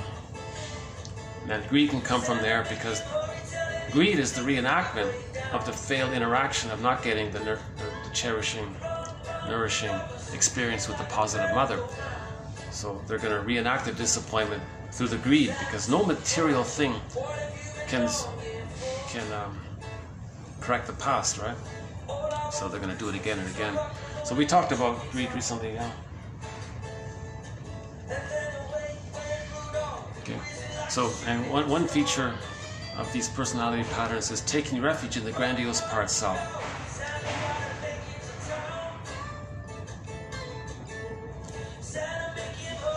So, yeah, this music's a little distracting.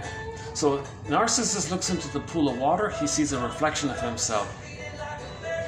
And he's transfixed there. That's the fusion, the symbiotic issue here. Now, he's one with himself. Okay. That's the image, he's still this little god. Now, this image he sees is the concept of himself that he was this little god. Okay. That's the ego ideal. That's all he has. He doesn't know himself. He's still in that babyhood state of thinking he's a little god. So he's chasing that. Okay. So he's chasing the glorified self, the idealized self, the ego self, the infantile megalomania, the primary narcissist. He's always chasing that. In the effort to chase that, okay, in the pursuit of him being the little god, he's always going to put others down. That's the cynicism. Cynicism gratifies the grandiosity. Cynicism gratifies infantile megalomania. Okay?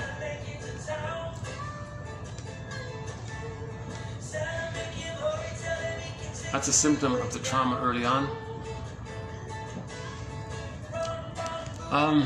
Traumatic situations that cannot be faced, i.e. there's an unlaid ghost or a spell cast, are unconsciously, constantly reenacted. So traumatic situations, that's the unlaid ghost. Some people call it like a spell cast. Until we become conscious of it, we're going to reenact it until we become conscious of it. So the reenactment is an effort to make it conscious. There's some beeping going on. Whenever there's a change in the lighting, this thing kind of freaks out on me a little bit.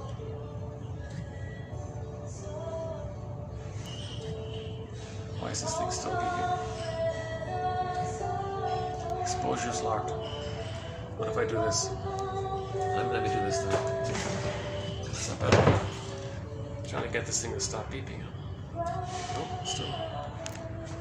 Hold on. No, it's not going to do it. Okay, stop beeping. That's good.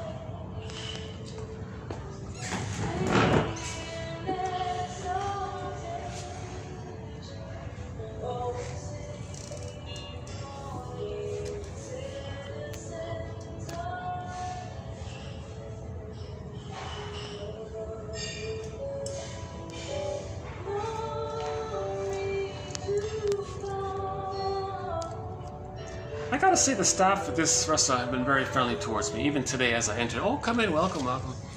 So I've done a few videos here. I'm not really crazy about doing them here, but I'm just in sort of scramble mode. Where can I do the video? You know? The best spot, yeah, the pool one. Yeah, get it away. So Hans Lowald makes a point about this. We want to lay the ghost. We want the ghosts to become ancestors.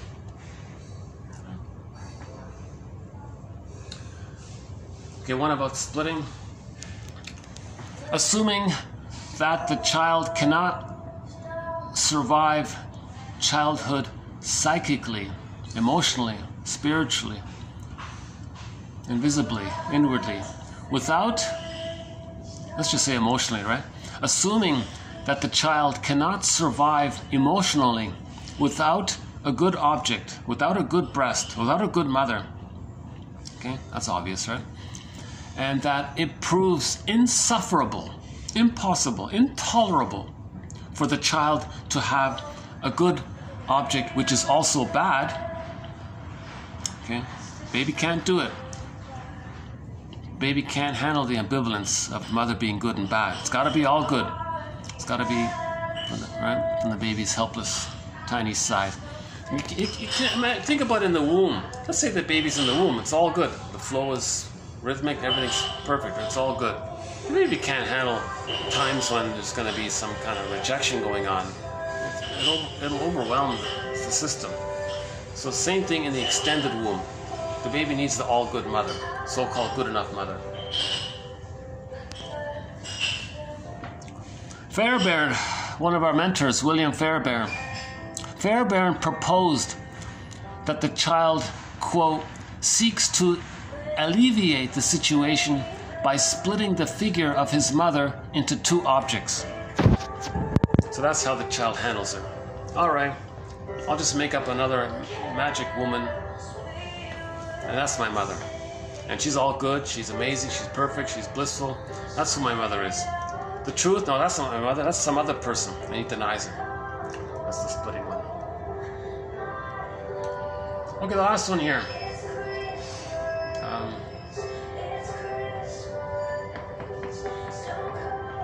Why don't we begin with okay, first one is about dopamine, right? So Loretta Breuning, we have a few good quotes from her. She clarifies dopamine and serotonin. So dopamine, the chemistry of dopamine is the excitement and the anticipation. Okay, so that's like the chase, so-called the chaser. So you're going after something. That's the dopamine. The excitement, the chemistry is dopamine. The dopamine for the chase.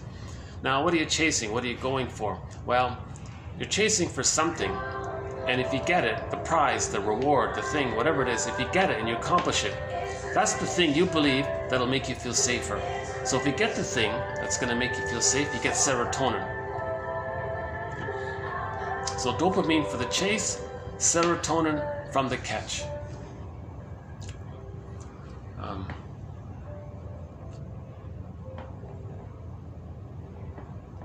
So if there's stress, you're not safe, there's more dopamine.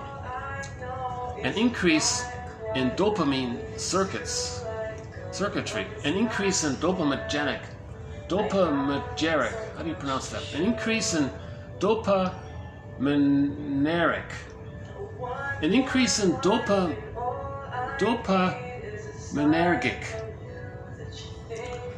How do you make dopamine into an adjective? Dopamineric. Okay, an increase in dopamine an increase in dopaminergic.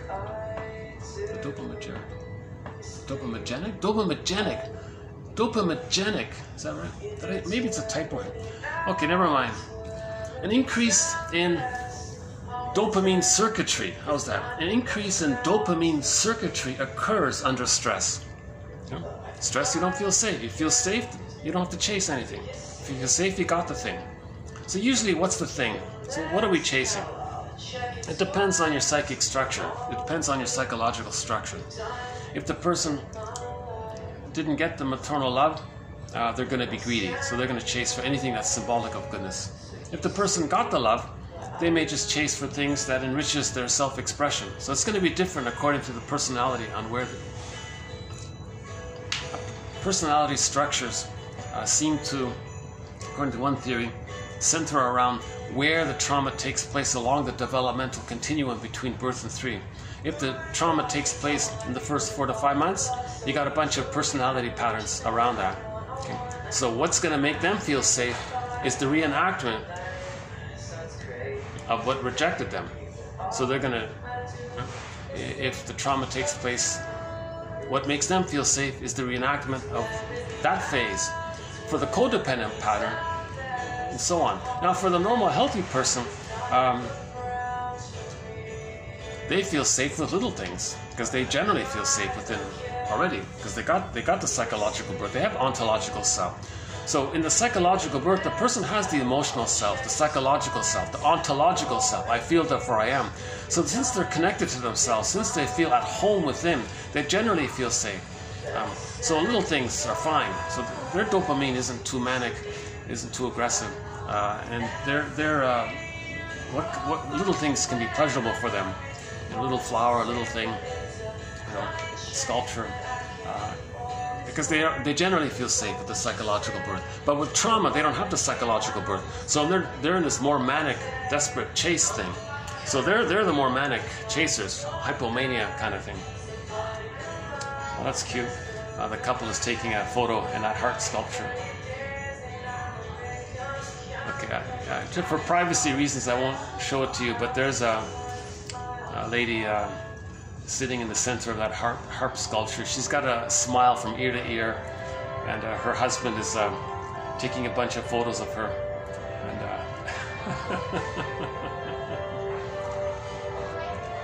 And, so this couple's having a bit of a good time.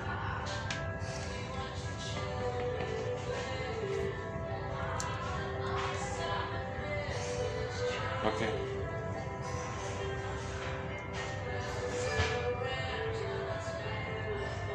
See, they may be more. They might. I'm not sure. It's hard to tell. It's hard to say.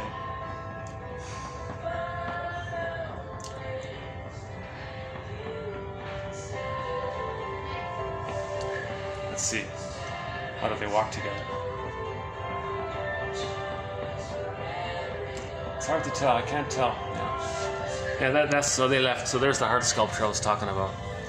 So, yeah.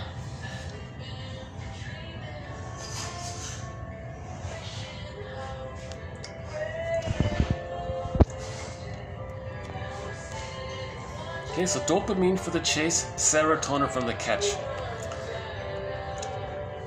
So Professor Brunning puts it this way. Think about in the savannah or something, right? If the animal, name any animal, right? If they're hungry, they're scared, right? No food, so they're gonna chase. So the running, the chasing, it's because they're scared. They don't have food. Now, when they get the rabbit or the fish or whatever the food is, right? Then they feel safe. Then they get the serotonin. So dopamine so for them it's the food, right? Now, in emotional eating, if we're neurotic, we feel stressed all the time. Because the memory of abandonment, the memory of impingement is always going on, and so we feel stress all the time. We're neurotic, so we feel stress all the time. So we may use comfort foods, the sugar, salt, and fat, to overstimulate the mammalian part of the brain to send us serotonin, just like the animal in the savannah, just like the monkey who gets the banana feels safe when he gets the banana.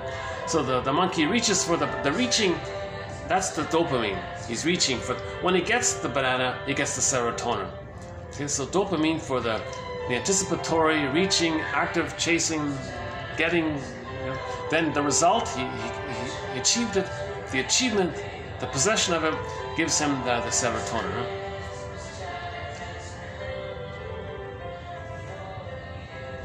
So emotional. So if a person's neurotic, they may be an emotional eater to push the system to send them serotonin. They're just tricking the brain. All of that sugar, all of that concentration of sugar, salt, and fat, it manages to trick the brain into thinking that the organism is safe. So it bypasses, it overwhelms the memories of the neurosis. Oh, we're safe here. Look at all this sugar. So we're using a biological, physiological activity to temporarily distract us from our memories. It doesn't work. The memories are still there. The memories are still there. This is called spiritual bypassing.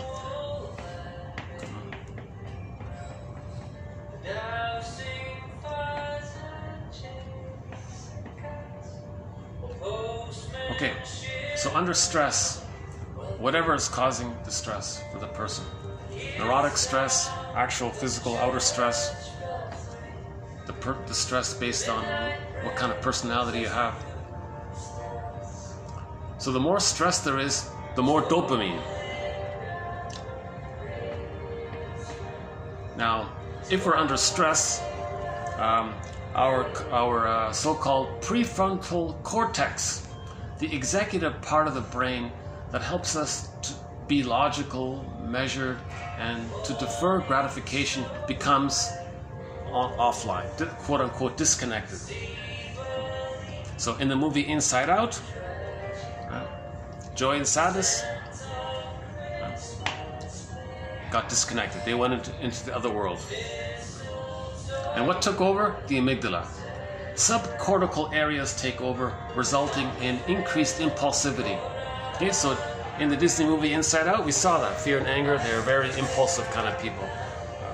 Hyperreactive, very impulsive, reactive kind of thing. This constant survival mechanism. So under stress, we don't think, and the amygdala takes over. So I think we all know this one already, right?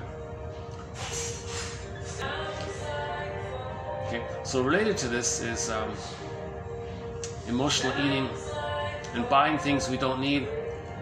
We all do different things when our prefrontal cortex gets replaced momentarily by the amygdala. So if the amygdala takes over and there's constant dopamine, then we're chasing all the time. It's going to be food, going to shopaholic, a chocoholic, distracting activities, or maybe excessive sports activity, workaholism. These kinds of extra dopamine-based activities are going to take place when we don't feel safe. Right? We mentioned in the last video one about the corpus callosum, how if there's trauma, the nerves between the two hemispheres break down. It's not a problem with the nerves. When people say they have a nervous condition, suddenly become very windy here. Oh, look at that. Okay. Little gust of wind here.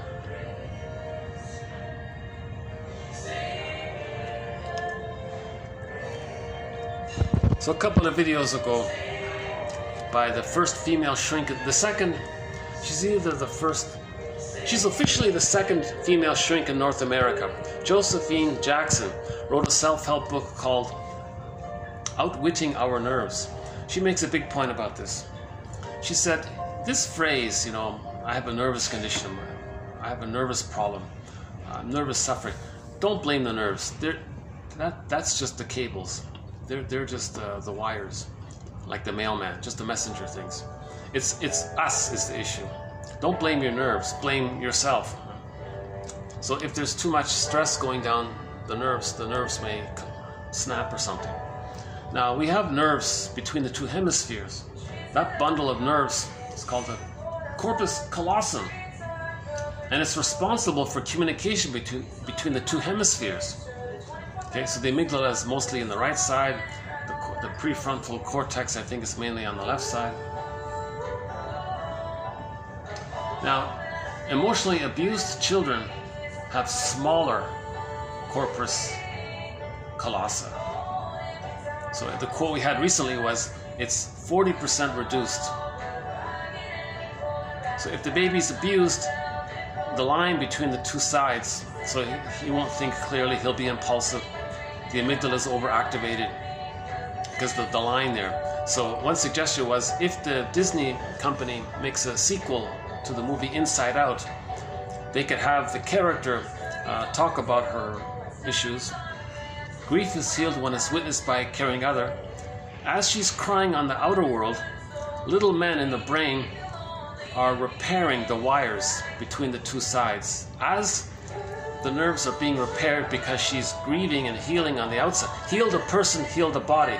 So as she's healing emotionally, psychologically, spiritually, as she's healing through the free association, okay, and talking about what's important, accepting the truth will upset you. As she's healing by accepting the truth, little men inside the brain are repairing the wires between the two hemispheres. As that's happening, joy and sadness ride down the cable cars into the console.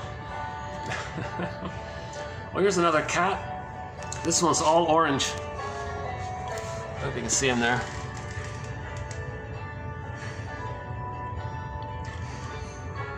Is he gone? Oh.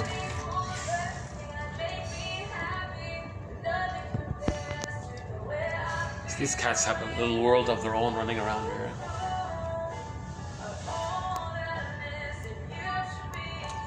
Yeah, somebody told me all these cats have been fixed or something.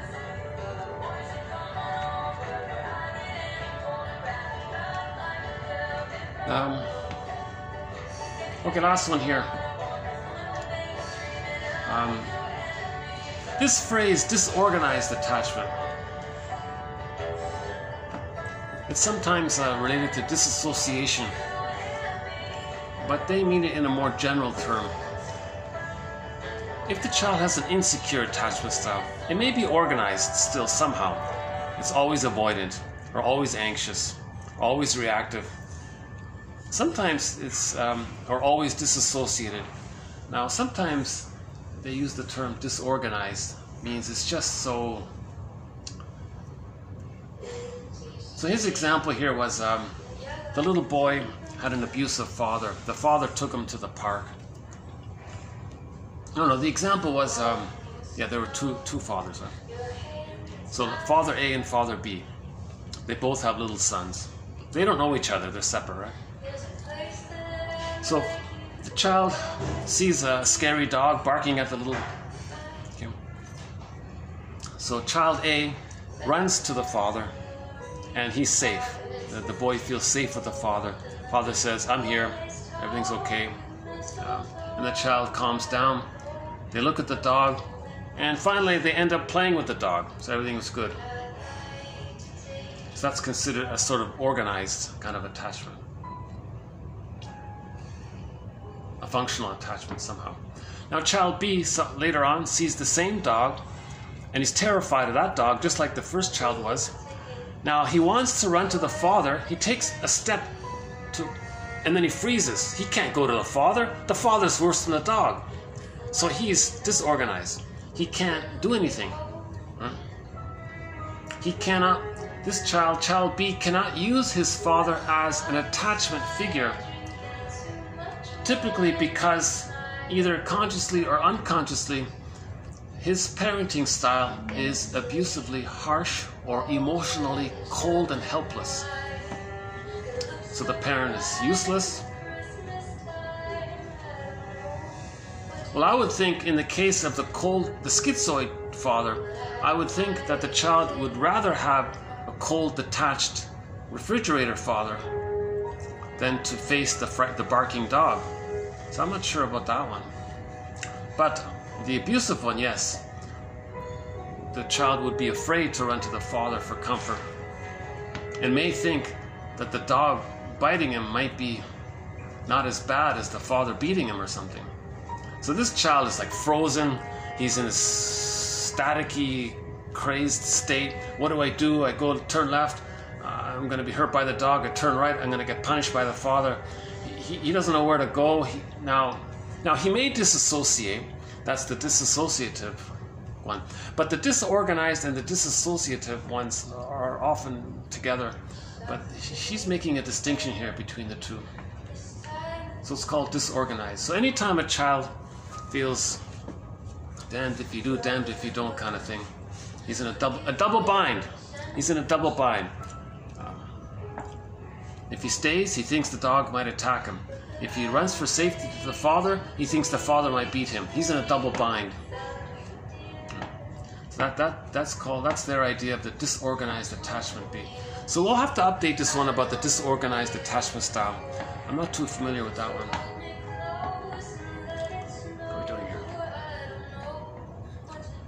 I'm tempted to see if I can go back upstairs. No, that's okay.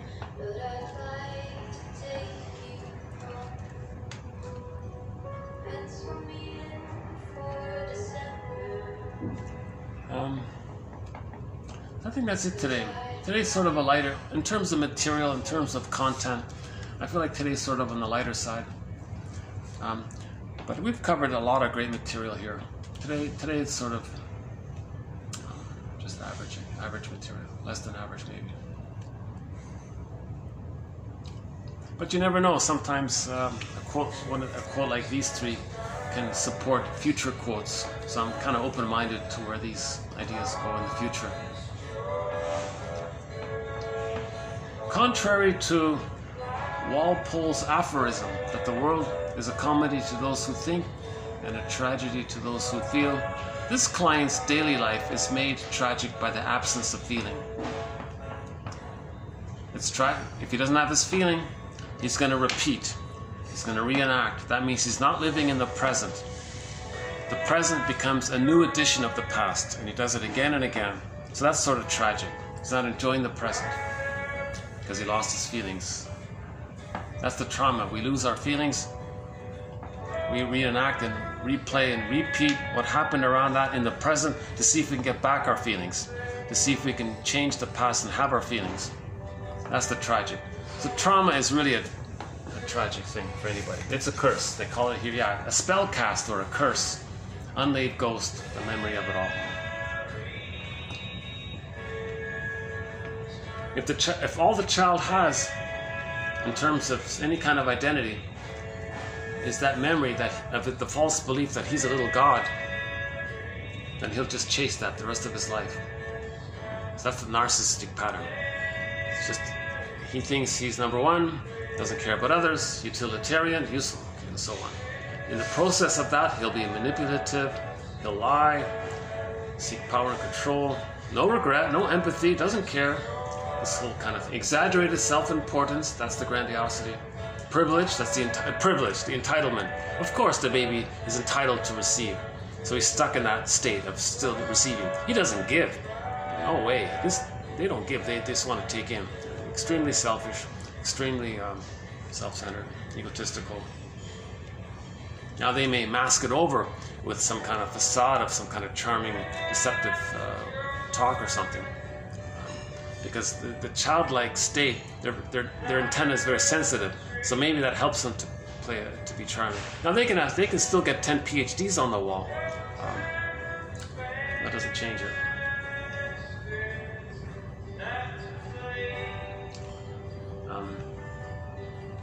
They're very cynical about anything. These are the ones, if you say, you're quite negative. Do you have anything positive to say? Oh yeah, that bad thing happened, that was positive. So they're very cynical and sarcastic all the time. There's a seething anger. So you can sense it. You feel like you're on eggshells around many people. That's the seething anger. Because they're in this seething, adhesive union with the negative target of the shaming mother, and they become the shaming mother, but they don't want to be the shaming. They don't want to be shamed by the shaming mother, and in response they are the shamer. So there's the seething of not wanting to be shamed, but then acting out the seething shame. You see, there's the seething issue, right?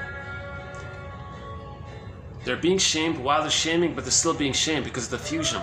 So there's the seething anger with those with the bully pattern, the narcissistic pattern. I don't know what the stats are, but maybe 1 in 5, someone said. So yeah, lying will be a part of it, of course.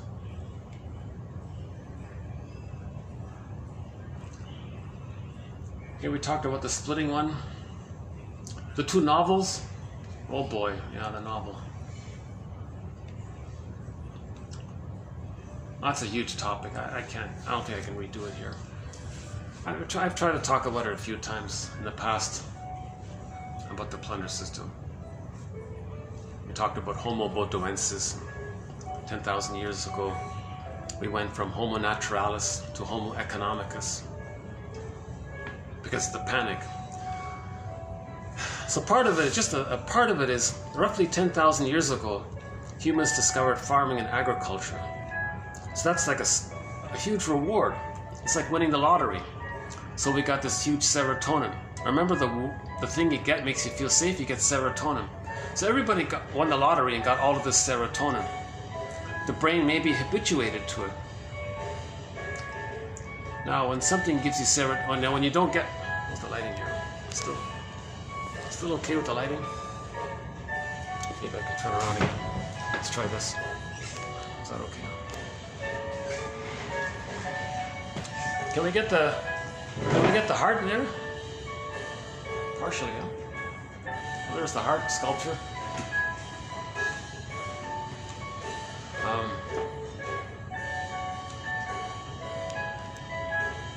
Okay, it's okay. I want to see a little bit of this venue here.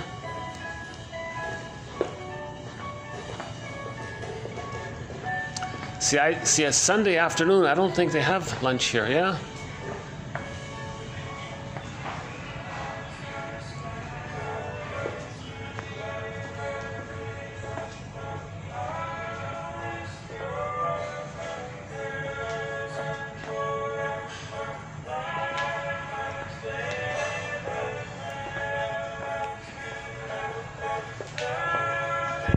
sit here for a bit.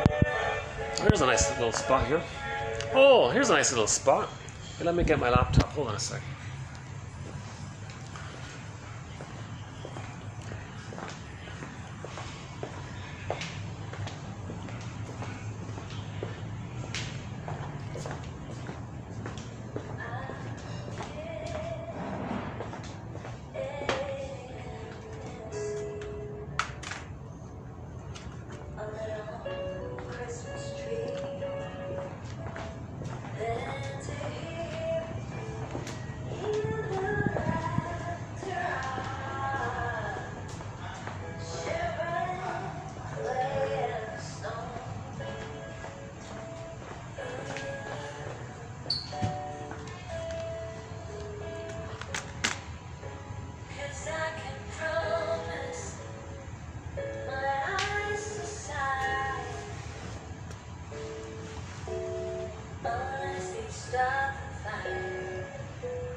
Just briefly, so 10,000 years ago, we got all of this abundance of food with the farming and agriculture. So the theory was maybe the brain got all this serotonin from the extra abundance of food, which the organism interprets as safety, hence the serotonin. Now, if something gives us serotonin, and suddenly, so Bruning says, the thing that gave you the serotonin, if you no longer get it, you might start to feel stressed by it. That increases the dopamine. So when you feel stressed, you got the extra dopamine to chase. So there's now we enter into the plunder system. Now there's the manic panic to maintain that serotonin. So we're plundering now. Now the dopamine is behind it, right? Because of the stress. More stress, more dopamine. That means more dopamine means more chasing. Okay, so now we became Homo economicus. So a model was invented called pillage, global pillage. So we went from global village, where everybody felt safe because all babies were loved. They got a natural birthing. They got a maternal holding environment. The temperament for 150,000 years was I'm okay, you're okay. So that's the village, Homo naturalis. They were tolerant, the tolerant personality. They were tolerant. So people were kind and friendly. They weren't whatever you've been told. Chances are that's propaganda for the prejudice. But 10,000 years ago, some big event happened, right? With the discovery. So in the stress, in the panic, maybe there was a weather problem. I'm not sure. Nobody knows exactly. So in order to pillage, because now we have all this dopamine because of the stress, because of the worry, because maybe we can't get what gave us the serotonin, because maybe there was a weather problem that led to that. Whatever happened, we started to pillage, plunder, right? Expand the farms, get more and more. Trauma, repetition, compulsion, more and more. So we went from the tolerant personality to the prejudiced personality. So they said in order to pillage, we need a pool of poorly paid workers. Right? So poverty's man-made. So how do you do that? We don't treat each other that way. We all live under the same sun because we're one. We all live under the same sun because we're one. Or we all live under the same sun for us to live as one. Meant for us to live as one. We're one. We all live under the same sun for us to live. The Scorpion song. I think that's the main message. I've adapted the lyric a bit, but that's the message of that Scorpion song. We all live under the same sun because we're one. That's the normal sentiment. We're all the same. We're all from one family. Actually, a recent article said we all came from northeast Congo, what is now Congo. We all came from that area. You know, that's one family spread out, right? Jane Elliott says we're literally all cousins. Literally, 30 to 50 times removed. We're all literally cousins because we all came from that one family from the Congo, northeast Congo. I don't know what it was called back then, but anyways, so in this panic to plunder and pillage, it didn't work. Well, we don't treat each other like this. I'm okay, you're okay, we're all family. But the panic was, the dopamine was overstimulated. The panic was overstimulated. So maybe someone got the idea out of the panic, quote, suffer the children. At that moment, they removed the babies from the mothers. Huge shock birth trauma. Okay? When the baby's traumatized, he adopts the splitting mechanism in the mind, goddess and demon, in order to survive. Okay? Now the baby has goddess and demon in his mind. Okay? That leads to the prejudiced personality, because the goddess and demon thinking is the us, can lead to the us or them thinking. Then later on someone says, hey, we want to plunder that stuff on the other side of the river, there's people there. Well, goddess and demon thinking, you know, so that's us or them, right? Thinking. Okay. So when the baby's traumatized, he identifies with the aggressor. Now, his shamed self, by the trauma, he sees onto the people on the other side of the river. So he doesn't care about them, because he's going to fantasize. Remember the quote earlier today about Fairbairn? Assuming, this one here, assuming that the child cannot survive childhood psychically without a good object, and that it proves insufferable for the child to have a good object which is also bad, okay? The child seeks to alleviate the situation by splitting the figure of his mother into two objects. So why would he care about a devouring monster that wants to hurt him? If his mother is a devouring monster that wants to hurt him, that's the image he created with the trauma. And okay, why would he care about that? Okay. So he can identify with that image, see that image onto others, and not hocus pocus double focus. He can act one and feel like the victim of it, and think that the other is the aggressor while he's the aggressor. Okay? So, mother shamed the baby. Baby identifies with the aggressor.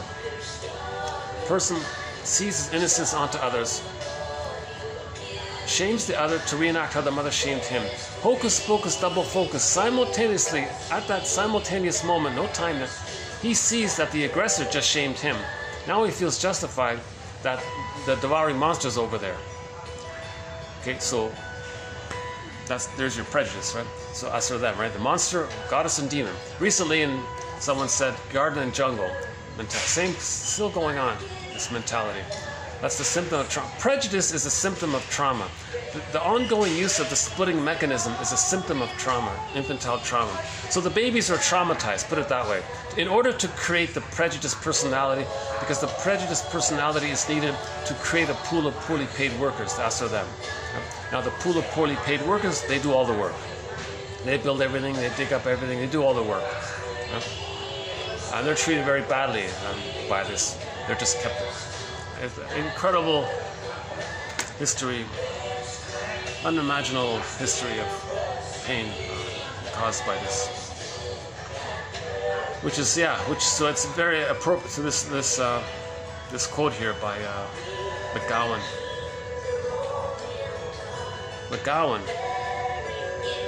He wrote a song. The singer McGowan has a song called "Criminal Mind." Yeah? Coincidence there, but not a different McGowan, not this one, not the singer one. So,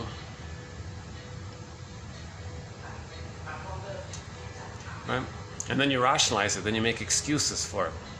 If you're ever embarrassed by it, the part of you maybe thinks something wrong. Well, you mask it over with a rationalization. Right? Well.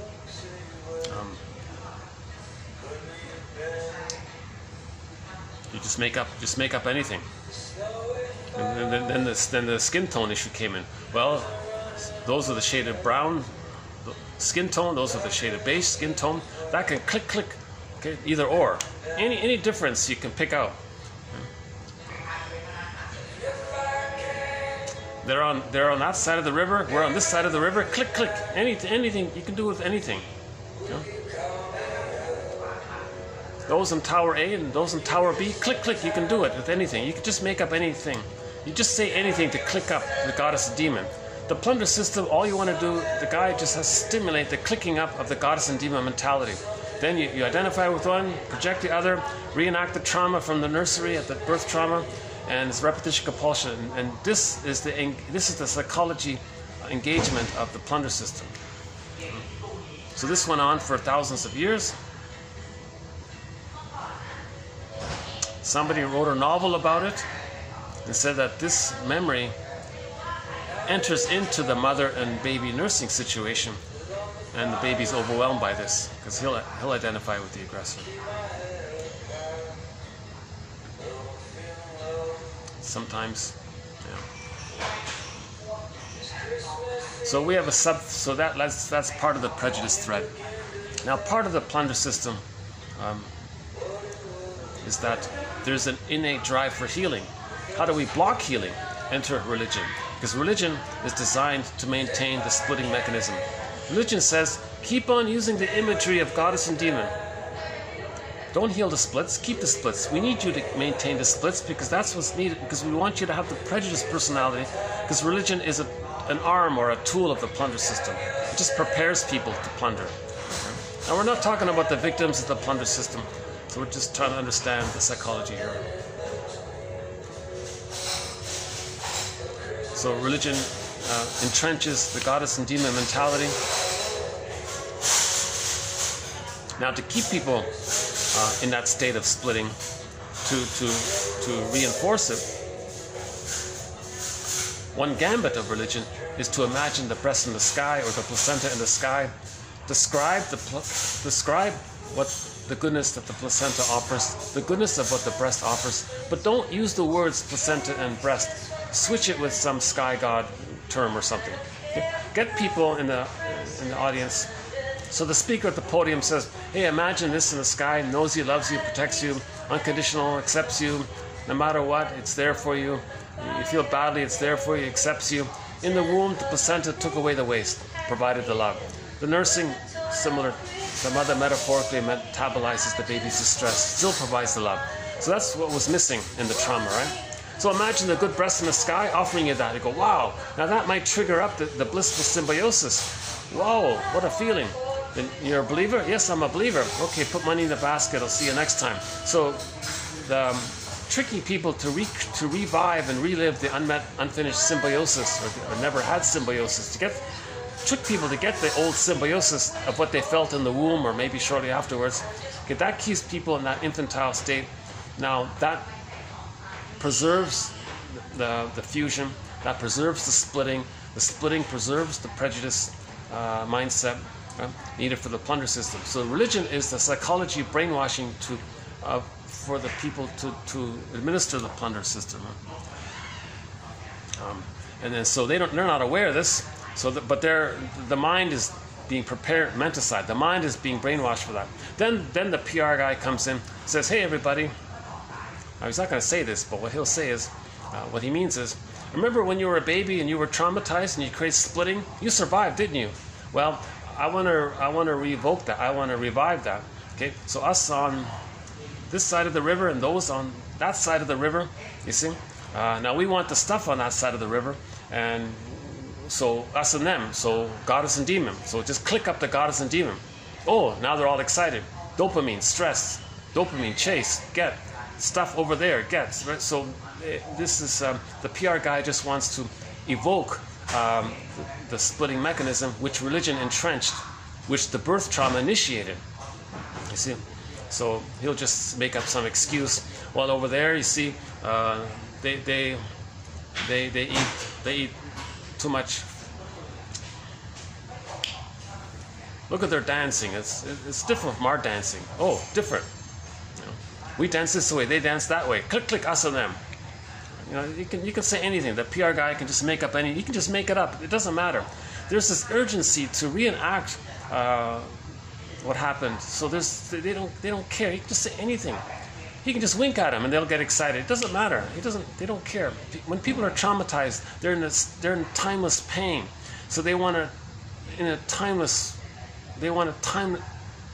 reenact timelessly. The cycle spins around and around, like the record's spinning around. The baby's in a state of timelessness. He had an interaction. It's pain there. Timeless. No time. Infinite mourning. So it's timeless like that. So a person is eager to reenact. He just wants a chance to, or some support to, or some social approval to, or some safety chance to do so. So some person, representative of the plunder system says, over there, here, over here, there, already split, already there. It's very easy to trigger up the splitting mechanism. Yeah? The splitting mechanism revives the interaction that caused the problem. Okay. Now the bad mother's seen over there, but you be the bad mother, but the bad mother's over there. You see, and you're just reenacting it, and you're not conscious of it. So that's. Tomorrow we'll have a very good video, quote on this topic that we're talking about here a little bit.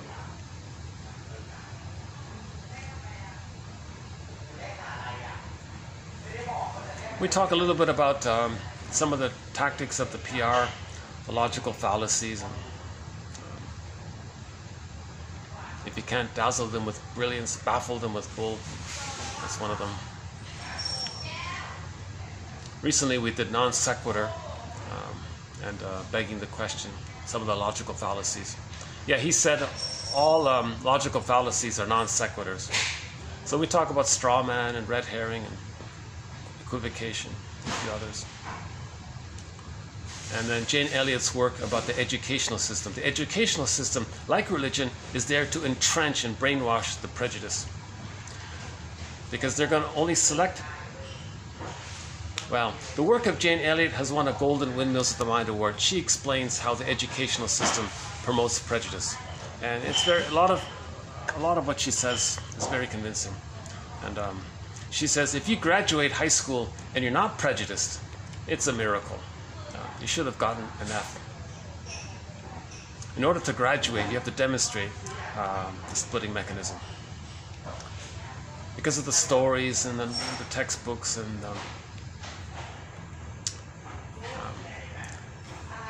the movies do it, the films do it, the advertising does it. It's all over the place, right? Oh, okay, my battery just ran out. So maybe I won't close with a song. Or actually I could plug it in. Let's go back to my power plug and we'll close up with a song here. Hold on a sec. So how long did it last? What is it? 2 hours and 20. Okay, so my battery on my laptop only lasted 2 hours and 20 minutes.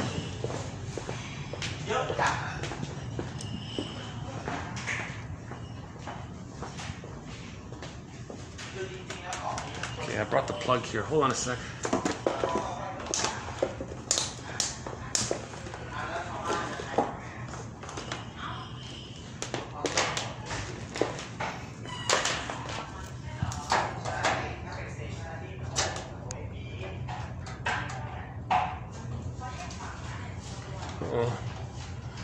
Is this the right plug here?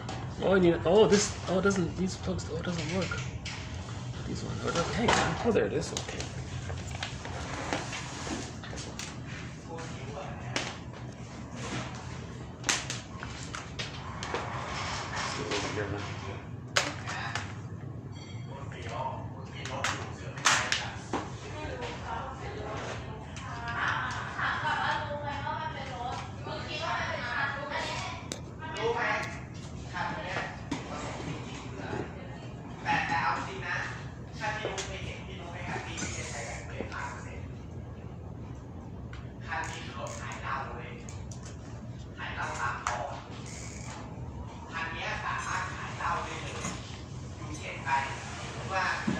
All right, we're back here. We got it back here.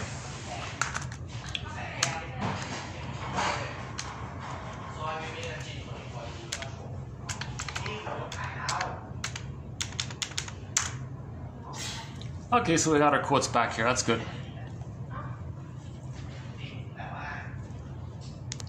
So women should know, mothers should know this. Dear mothers, if you're going to abuse your children, they're not going to have much of a corpus callosum.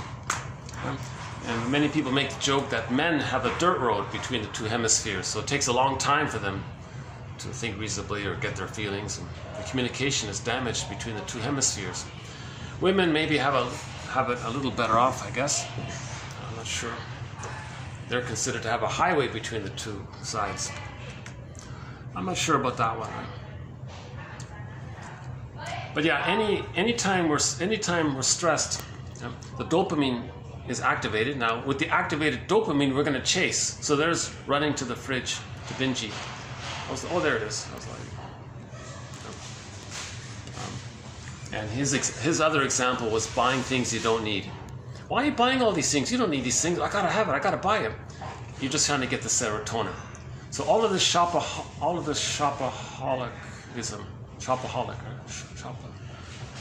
this compulsive shopping, buying things you don't need. But then you rationalize it. Oh no, maybe one day I might need it. Just for safety. Yeah, it's a valuable, good investment. You're always making excuses. So rationalization is you want to give the appearance of being reasonable. So logically, you don't need to buy that thing, right? But you cloak it, but you don't want to admit it. So you cloak it over with what's called a rationalization, okay? Vague logic, pseudo logic, to mask the true reason. So we have a thread on rationalization. That's another thread. Dopamine for the chase, serotonin from the catch. So one of the Golden Windmills of the Mind awards was given to the Disney movie Inside Out. Another to Morton Keeson's work on about how dysfunction means saving and protecting the mother. Okay, that comes from chapters 8 and 9 as a unit in his book, Affect, Object, and Character Structure. That has won a Golden Windmills of the Mind award. Another Golden Windmills of the Mind award, The Odyssey, starring Armand Assante, TV series. Bob's enlarged amygdala. Bob's enlarged amygdala. Bob and his enlarged amygdala. That one. That comedy film has won a Golden Windmills of the Mind award, and so on. We have 21 awards. One of them was issued to Loretta Bruning's trilogy of short little, easy-to-read books. One is called Meet Your Happy Chemicals. So the main three are dopamine for the chase. It's exciting, so it's happy, right? Your anticipation, you're happy because you think soon you're going to get the reward, so you're excited, so that's a kind of happy chemical. Of course, serotonin is the real happy one because you feel safe and secure. That's the one, right? And then oxytocin is the love one. I don't get into the fourth one. She mentions the fourth one, the numbing one. If you stub your toe, you feel pain, you get this numbing. That's the endorphins. It's not really a happy chemical, but she sort of includes it as a footnote there. So her three books are Meet Your Happy Chemicals, Beyond Cynicism, and I, Mammal. Those three short little books pretty much, one of her examples was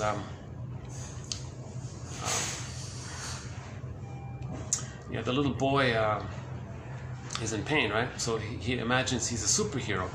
So because he's got power and status, now he's safe. So if you have a fantasy that you're a rock star or a superhero, it's going to trick your brain to give you serotonin. So fantasy can trick our brains into giving us serotonin.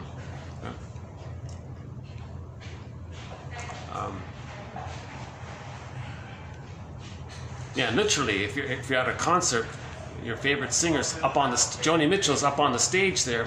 She's sort of in a one-up status, so you're getting the idea. You can feel safe by associating with the singer on the stage because she's one-up, literally one-up as well,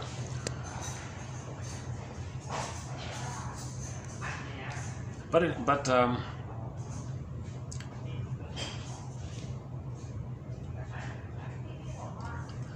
I think it's worth highlighting. An increase in dopaminergic.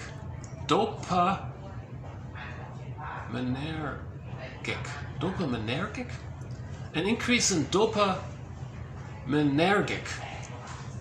Is that right? An increase in dopaminergic circuitry occurs under stress. Under stress, you don't feel safe. You're stressed. You're scared. You're nervous. You're afraid.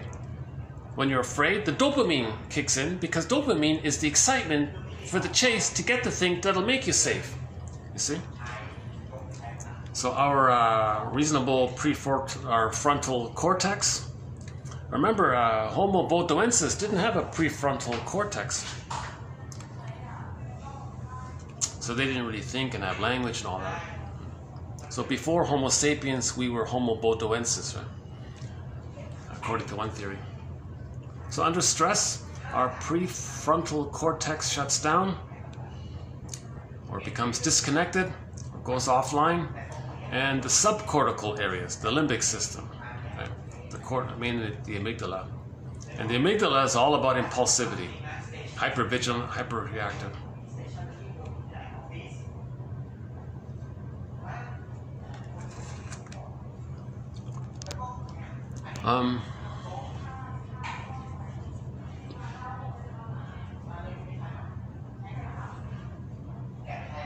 Promised you a rose and garden. I never promised you a rose garden. I never promised you perfect justice. I never promised you peace or happiness. My help is so that you can be free to fight for all these things. The reality, okay, the reality. See, now, it's the key there, because the client had fantasy. The client had the fantasy that the therapist was going to be the mother that should have been there. That's a fantasy. So she emphasizes, no, the reality I offer is challenge. Okay? So you're going to go on a... Okay? That's... you're responsible for yourself. You're responsible. It's your life. You're responsible for your feelings and your happiness. Okay? So the reality, that's the challenge. Right? Self-responsibility. It's your life, right? Well-being is being free to choose, being free to accept this challenge at whatever level you're capable. It's a little reality there. So even if it's just a little bit better, that's okay, right? And the woman was cured. So we give credit to Miss Frida there, Frida Reichmann Fromm, I think her name is. She was the first. She's the one that married her client, Eric Fromm. And then she kept the name. Interesting. And apparently she never remarried after that, right? Interesting story. So we talked about, this is a good definition of grandiosity. Grandiosity is characterized by seething anger, hostility, spite, vindictiveness, right? Manipulation, right?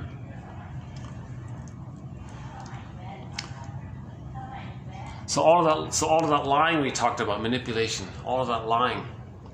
So when the baby's traumatized, he does all these things in his mind, and he keeps on doing it. That's all the lying. Can't connect, avoid, in search of trickery, to get power, control, exaggerated, no sense of gratitude. It's all ingratitude. No sense of regret or remorse or sorry. Why? Because he's entitled. Exaggerated sense of entitlement and self-importance. Okay, so that's the grandiosity. It's related to the narcissistic pattern, the bully pattern. Iago, has a big time. The Iago one. Oh my God, Iago. He feels very entitled. Big time. That one there.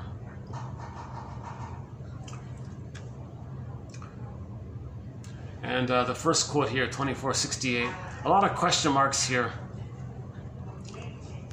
That the forced feeding in the identification with the aggressive mother, they may lie to say, well, eat all these lies. My mother gave me bad food. Here's my bad verbal food, kind of thing.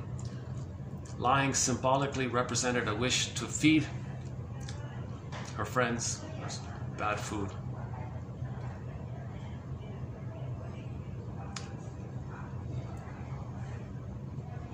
So ultimately, the lying was an attempt to separate from the rejecting mother, to not connect with anyone. But it's stuck because they can't. Only by mourning can you separate. The only way to separate from the rejecting mother is through the mourning process. This lying business is called transference acting out. The repetition compulsion is transference acting out. Repeating and replaying, trying to master, trying to separate, it doesn't work. Lying doesn't give you emotional freedom. It's not going to work. You might get a little hit of serotonin because if you trick someone, in your cynicism, by putting someone down, you put someone up because you identified with the one-up mother aggressor. You might get a little bit of serotonin by that, but it metabolizes quickly. It doesn't work. So you're spinning the wheel again and again. So again, lie. No matter how much a person lies, that's not going to help the person to separate from the rejecting mother because they are her. It doesn't work like that. If you're acting like her, you're not leaving her. If you're acting like her, you're not leaving her. Yeah, so there's a good point for today.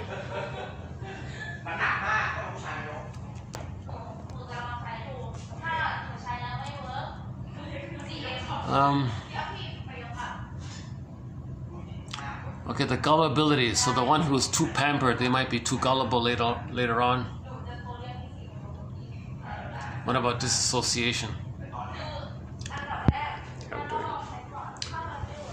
Okay, I hear the staff getting kind of loud here, so maybe I'll... Hey, why don't I go outside and play the song here? I hope I have enough battery to play a song. I think I might have enough battery here to finish up with a song. Should we play it here? Now let's play it outside. Let's get a little sunshine here.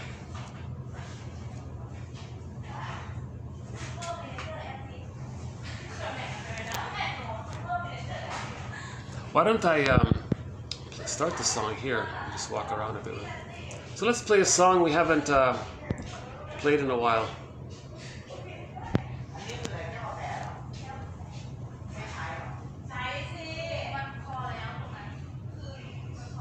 Well, I'd like to play the Peer Gynt one, but that's sort of a...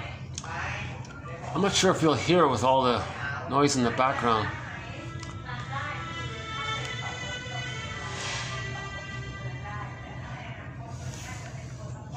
Give it a try. So Peer Gynt, that's the story. He's an example of the narcissistic pattern.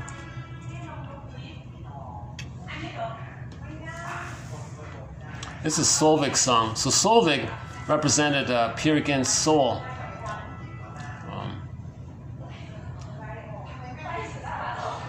Okay, it's not going to work. Yeah, it's too... I think this song here, called Solveig's song, we can only play... Oh, here we go.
So Solveig was a symbol for his feelings, and Peer Gynt ran away from his feelings.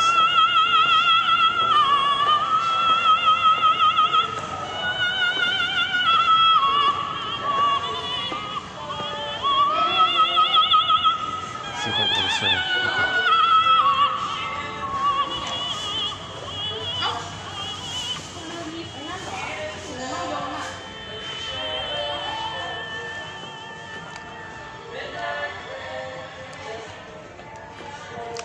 So that's one of our threads, the Peer Gynt story, mainly as explained by Karen Horney, one of our mentors.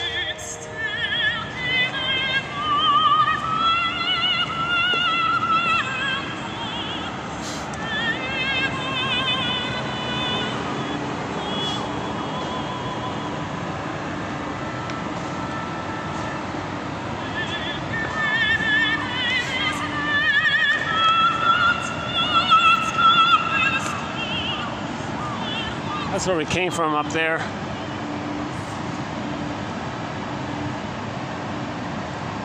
Yeah, let's play Solveig's song another time here. I need a quiet room to play this song here. Got some noisy fans here. So let's choose something else to wrap up with.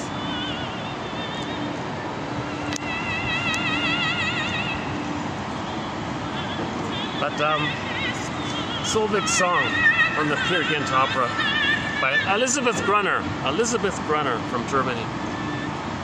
That's my favorite version of this song.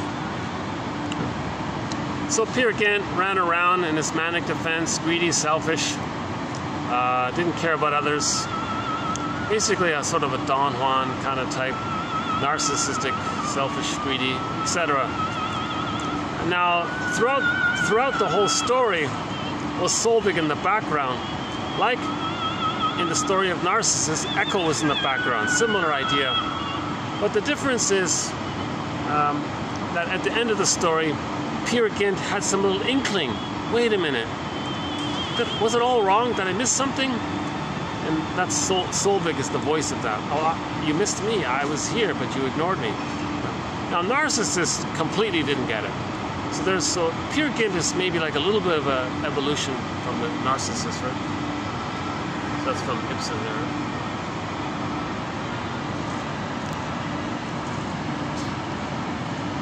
Okay. I think we're gonna need to play some classic rock here at the end here. Let's see what we have here. April Wine.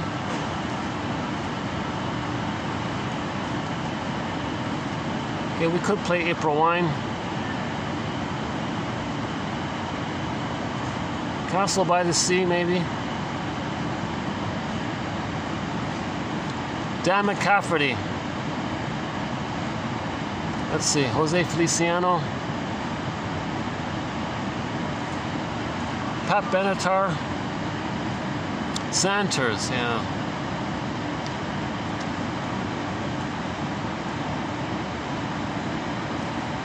Streetheart.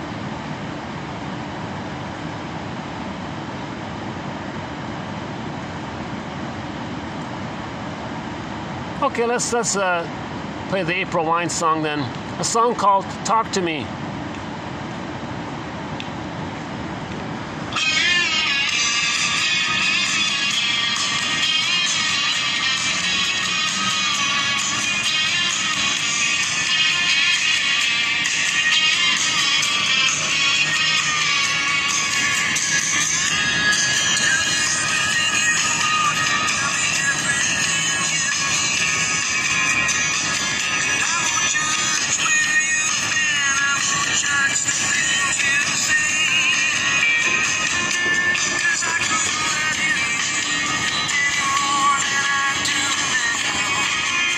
Now we can apply this song to our inner child of the past.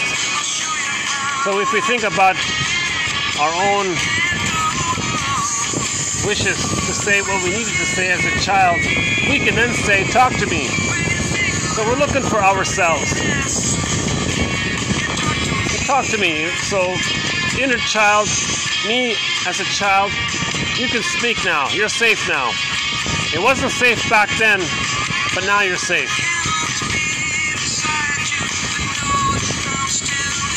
Maybe sometimes I miss it, but I'm still around.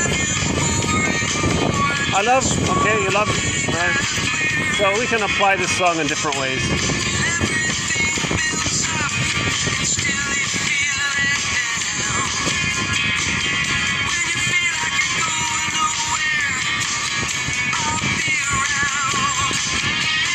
Grief is healed when it's witnessed by a caring other. So this song is about free association, right? We want to talk. We want to symbolize. Say what needed to be said.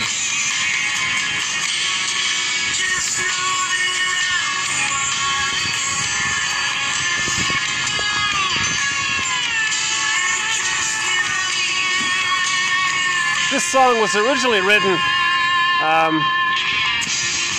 for the idea of how a father would want to encourage his son to trust him, right, and not have a disorganized attachment, like that story today about the boy in the park with the scary dog.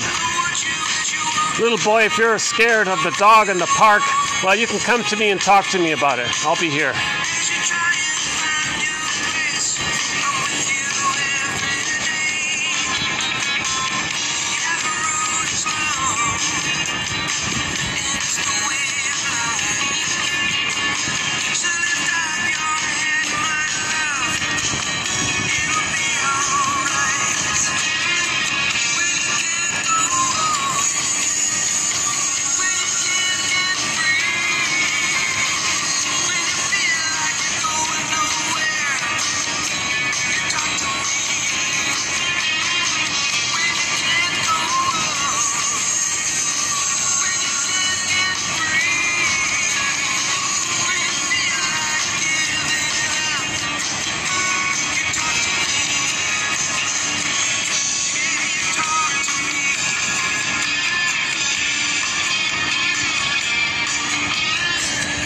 So we have a couple of songs by this band, April Wine. This is one of them. I guess we have 3 of their songs on our soundtrack. An amazing soundtrack to 1001 Windmills of the Mind. Lots of classic rock, lots of folk music, like for example Joni Mitchell and Murray McLaughlin, and not too much of Gordon Lightfoot, ironically. I'm not sure why. Yeah. A lot of great songs from around the world, from many countries, and we're adding more and more songs from around the world. So yeah, any final concluding thoughts here?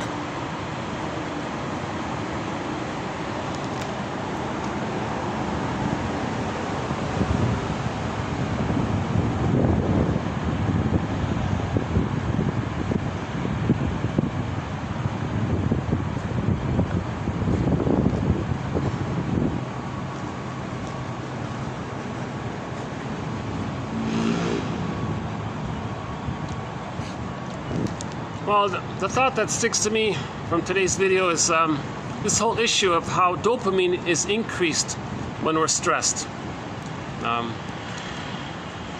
Maybe we know it, and maybe it sounds obvious, but it's worth pointing out.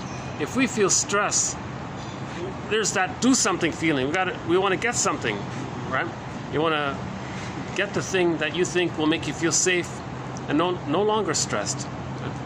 So the dopamine is related to stress. It motivates. So Burning says it's the motivating one. It's the anticipating one. It's the it encourages you to get something. So it's helpful that way, right? And then and there's that song that there's even a famous song. The lyric is the chase is better than the catch. So that's dangerous. You don't want that. The purpose of dopamine is to feel satisfied, because if the chase is better than the catch, that means he can't accept the results of anything good in his life. And he's just addicted to the dopamine. And the addiction would be to the dopamine would be to the pain of the traumatic bond with the mother. So if the chase is better than the catch, that's a sign of trauma, for sure. I think I'll update that, but let's give it some thought. There shouldn't be too much chase, really. It should be a calm, make a plan and want to do this, and that's a more mature, healthy kind of thing, right? But if there's this manic panic kind of thing, oh, I gotta buy this, I gotta buy all these things. So hoarding can come from there, compulsive shopping can come from there, right? The spendthrift, I guess, comes from there. Right?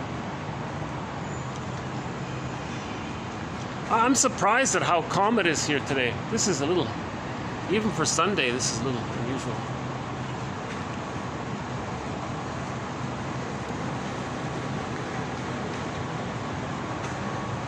Anything else?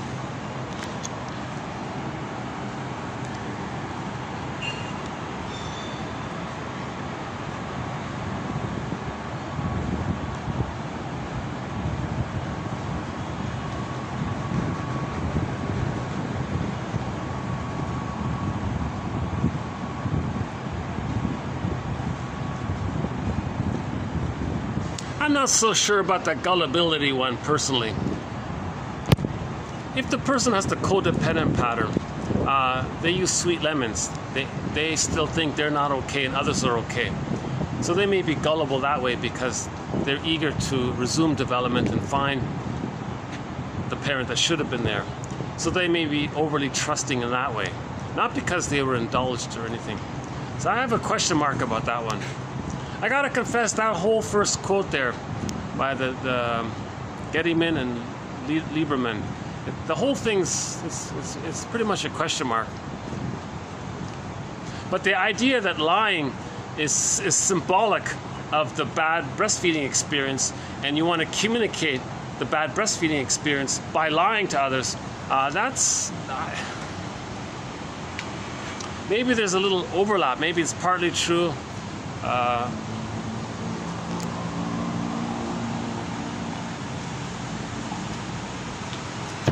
But I give them credit because they're the only ones to specifically tackle this subject, the psychoanalysis of lying, right? Not many people have done it, really, so I got to give them huge credit for facing it.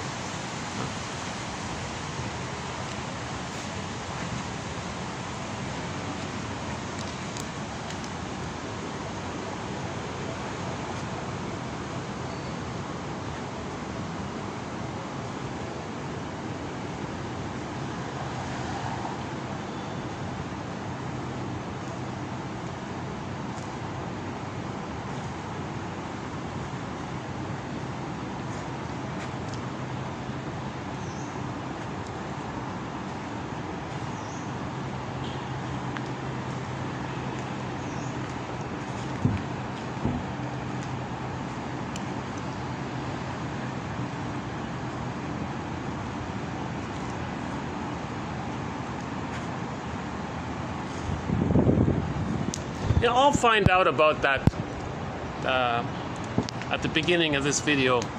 If somebody books a room up there, does that mean the whole floor is reserved, or is it just for that room? Let me find out about that, because I'd like to go back to where we started with the view up there, because that's sort of my last half-decent place to do these videos.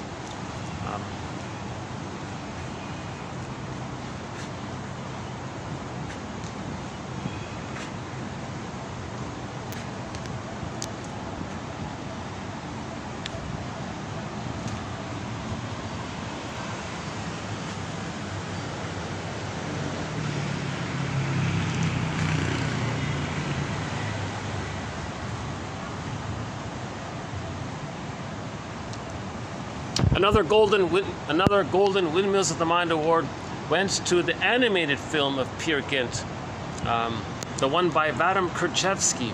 It's hard to find. It's only 30 minutes long. It's in Russian, but there are English subtitles. But to my mind, that's the best film rendition or retelling of the Peer Gynt story by Vadim Kurchevsky. 1979, I think. 97? It's either 97 or 79. No, maybe 79. It was on YouTube, and maybe now it's back, I'm not sure. That's a great, for 30 minutes, you'll quickly get a very good sense of that story, of the Peer Gynt story. And then as a follow-up, read what Karen Horney, one of our mentors, has to say about it. Because Peer Gynt was always in a narcissistic, selfish state. And every time he said the words, I gotta be myself, I'm just being myself.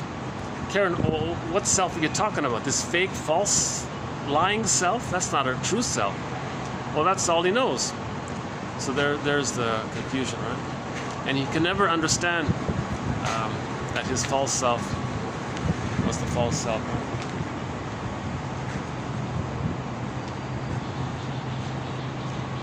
This video might cut out very soon. When it does, I'll just let that be the end of this video. I usually have about roughly 3 hours of storage space in one video. Actually, my last video in the dark room wasn't too bad. I played it back. I thought, okay, yeah, that's one of my better ones. If this video wasn't so great, can I recommend the last one?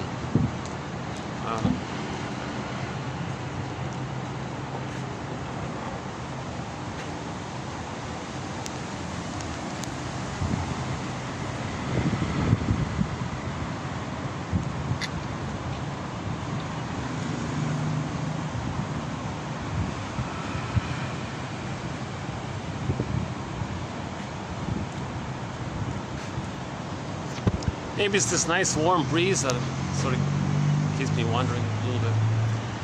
So this video is going to cut out in roughly 5 minutes, I think.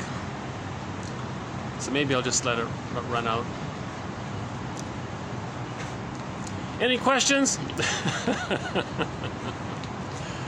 See, someone said the best way to learn something is to teach it. So in my sort of fumbled or stumbled attempt to teach this, I'm fumbling and stumbling in learning it, right? So I'm learning this as we go. And I gotta confess, TQ 2435-9, That one about transference love, that projected infantile one, the one that we talked about at the beginning of this video. I gotta confess, that's one of the best, that's some of the best material. Plus, you gotta follow up with the Doobie Brothers song, Why Do Fools Believe? That's a perfect, or a near perfect accompaniment to that topic.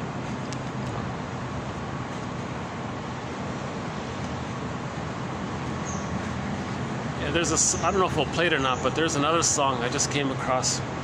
The message was, the guy fell in love. It was this fantasy world. When it ended, he had to find the ordinary world, like the ordinary life. Can he do it? Because he was so caught up in this fantasy world of him being a little child, getting the good mother that should have been there. That's quite a fantasy, but that wasn't real. When the fantasy is over, he's got to accept the reality world or something. He said, oh, I can accept this reality world, or the present world, the non-fantasy world or something. He said, yeah, I can accept this non-fantasy world. It can be done, but it's painful. And then he goes on these reminiscences. Where is she? I miss her. Come back, please come back. What a fool believes. She's not coming back. No girl's going to go back to a guy who expects her to be the good mother from nursery time. She's long gone, because I don't think we need to explain why, right? She's not being seen as a person in her own right. She's not being valued and seen herself, because she wants to be seen and valued as well, right? Now remember, she's dysfunctional. That's why he fell in love with her. So that means, a priori, that means she is going to transfer her issue onto the guy and want him to change. And he wants her to change. So there's the cat and dog relationship issue. That's going to wear out. It's going to rust out. Unless the exception is they learn how to make I statements. In the TV sitcom, Imagine that, yeah. Imagine that. Unfortunately, there are only 2 episodes of it. But it was a couples therapy comedy. They had brochures on how to make an I statement. Number 1, don't begin a sentence with "you always." Yeah. And you have to say, well, when this happened, I felt such and such. When this happened, my old fear from childhood came up. The other person might, mirror it back. So let's let these pass here.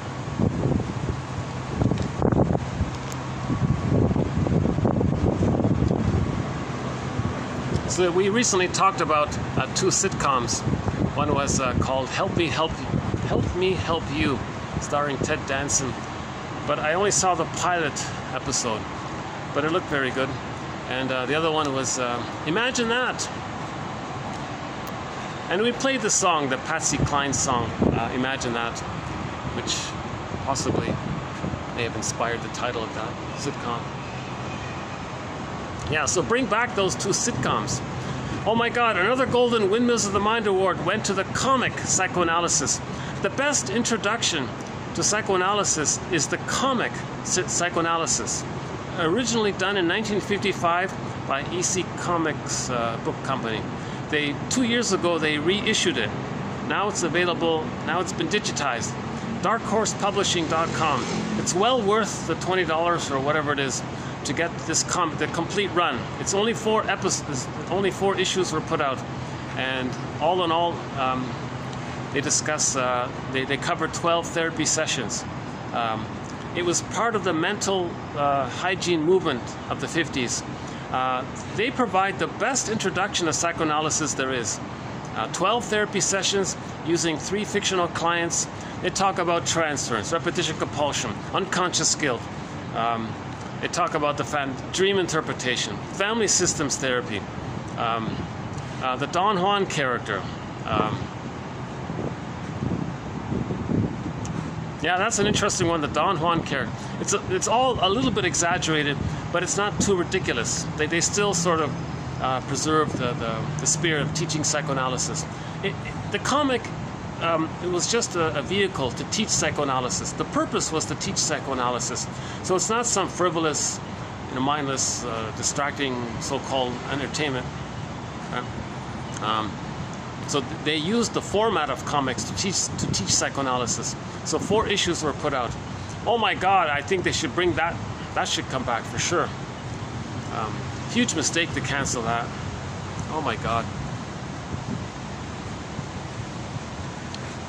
So they put out 4 issues in 1 year. Can you imagine if that kept going? We would have had 4 issues. How many years? 1955, 45, 70 plus 70 plus 4, 200, 280, 200. We could have had 280 issues by now, at least. 280, almost 300 issues we could have had. What a resource that could have been. I think, oh my God. Yeah. So at least, if I win the lottery, I'll bring back psychoanalysis. Right? I'll find some shrink writers and some artists to bring back psychoanalysis. That's a great comic. Yeah, maybe we can do the one about the cables, right? When Riley in the Disney movie Inside Out, when she's crying and healing because she's free associating, talk to me. So she's talking to somebody. So I don't want to get anybody in the camera, And then the nerve endings between the 2 sides of the brain are being repaired, and joy and sadness ride down the cable cars onto the console. Right? So we want to get back joy and sadness. That's our psychological self, our ontological self, our feeling self. Right? The more so-called human side of being human is there. Right? If we don't have that, we're just stuck with the amygdala, the subcortical processes, hyperreactive, hypervigilant. That's tiresome. Just constant dopamine. Right? So people at midlife say they feel like something's missing by that. So with trauma, so the comedy again, Bob's Enlarged Amygdala, a 30-minute sort of home film comedy. Highly recommend that one. Well, maybe I'll just hit the stop button here. End up at the fountain. Okay, let's just go to the fountain.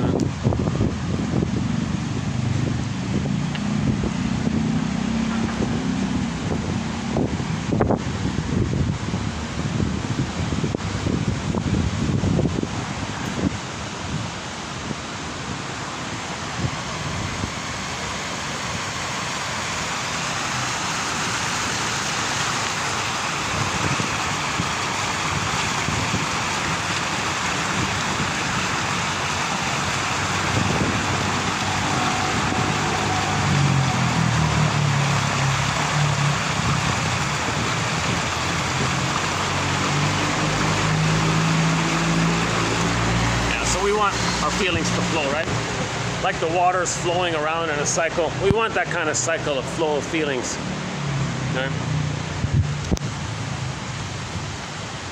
With trauma, they call it petrification, right? It's like a freezing effect, like the woolly mammoth, right? It gets frozen, and we're trying to get unfrozen. We're trying to free the woolly mammoth. We're trying to feel our embodiment, allow our embodiment. Okay, I'll just end it here for now. So thanks very much, and I'll see you in the next video. We'll add more quotes to our various threads. So thanks again. Bye for now.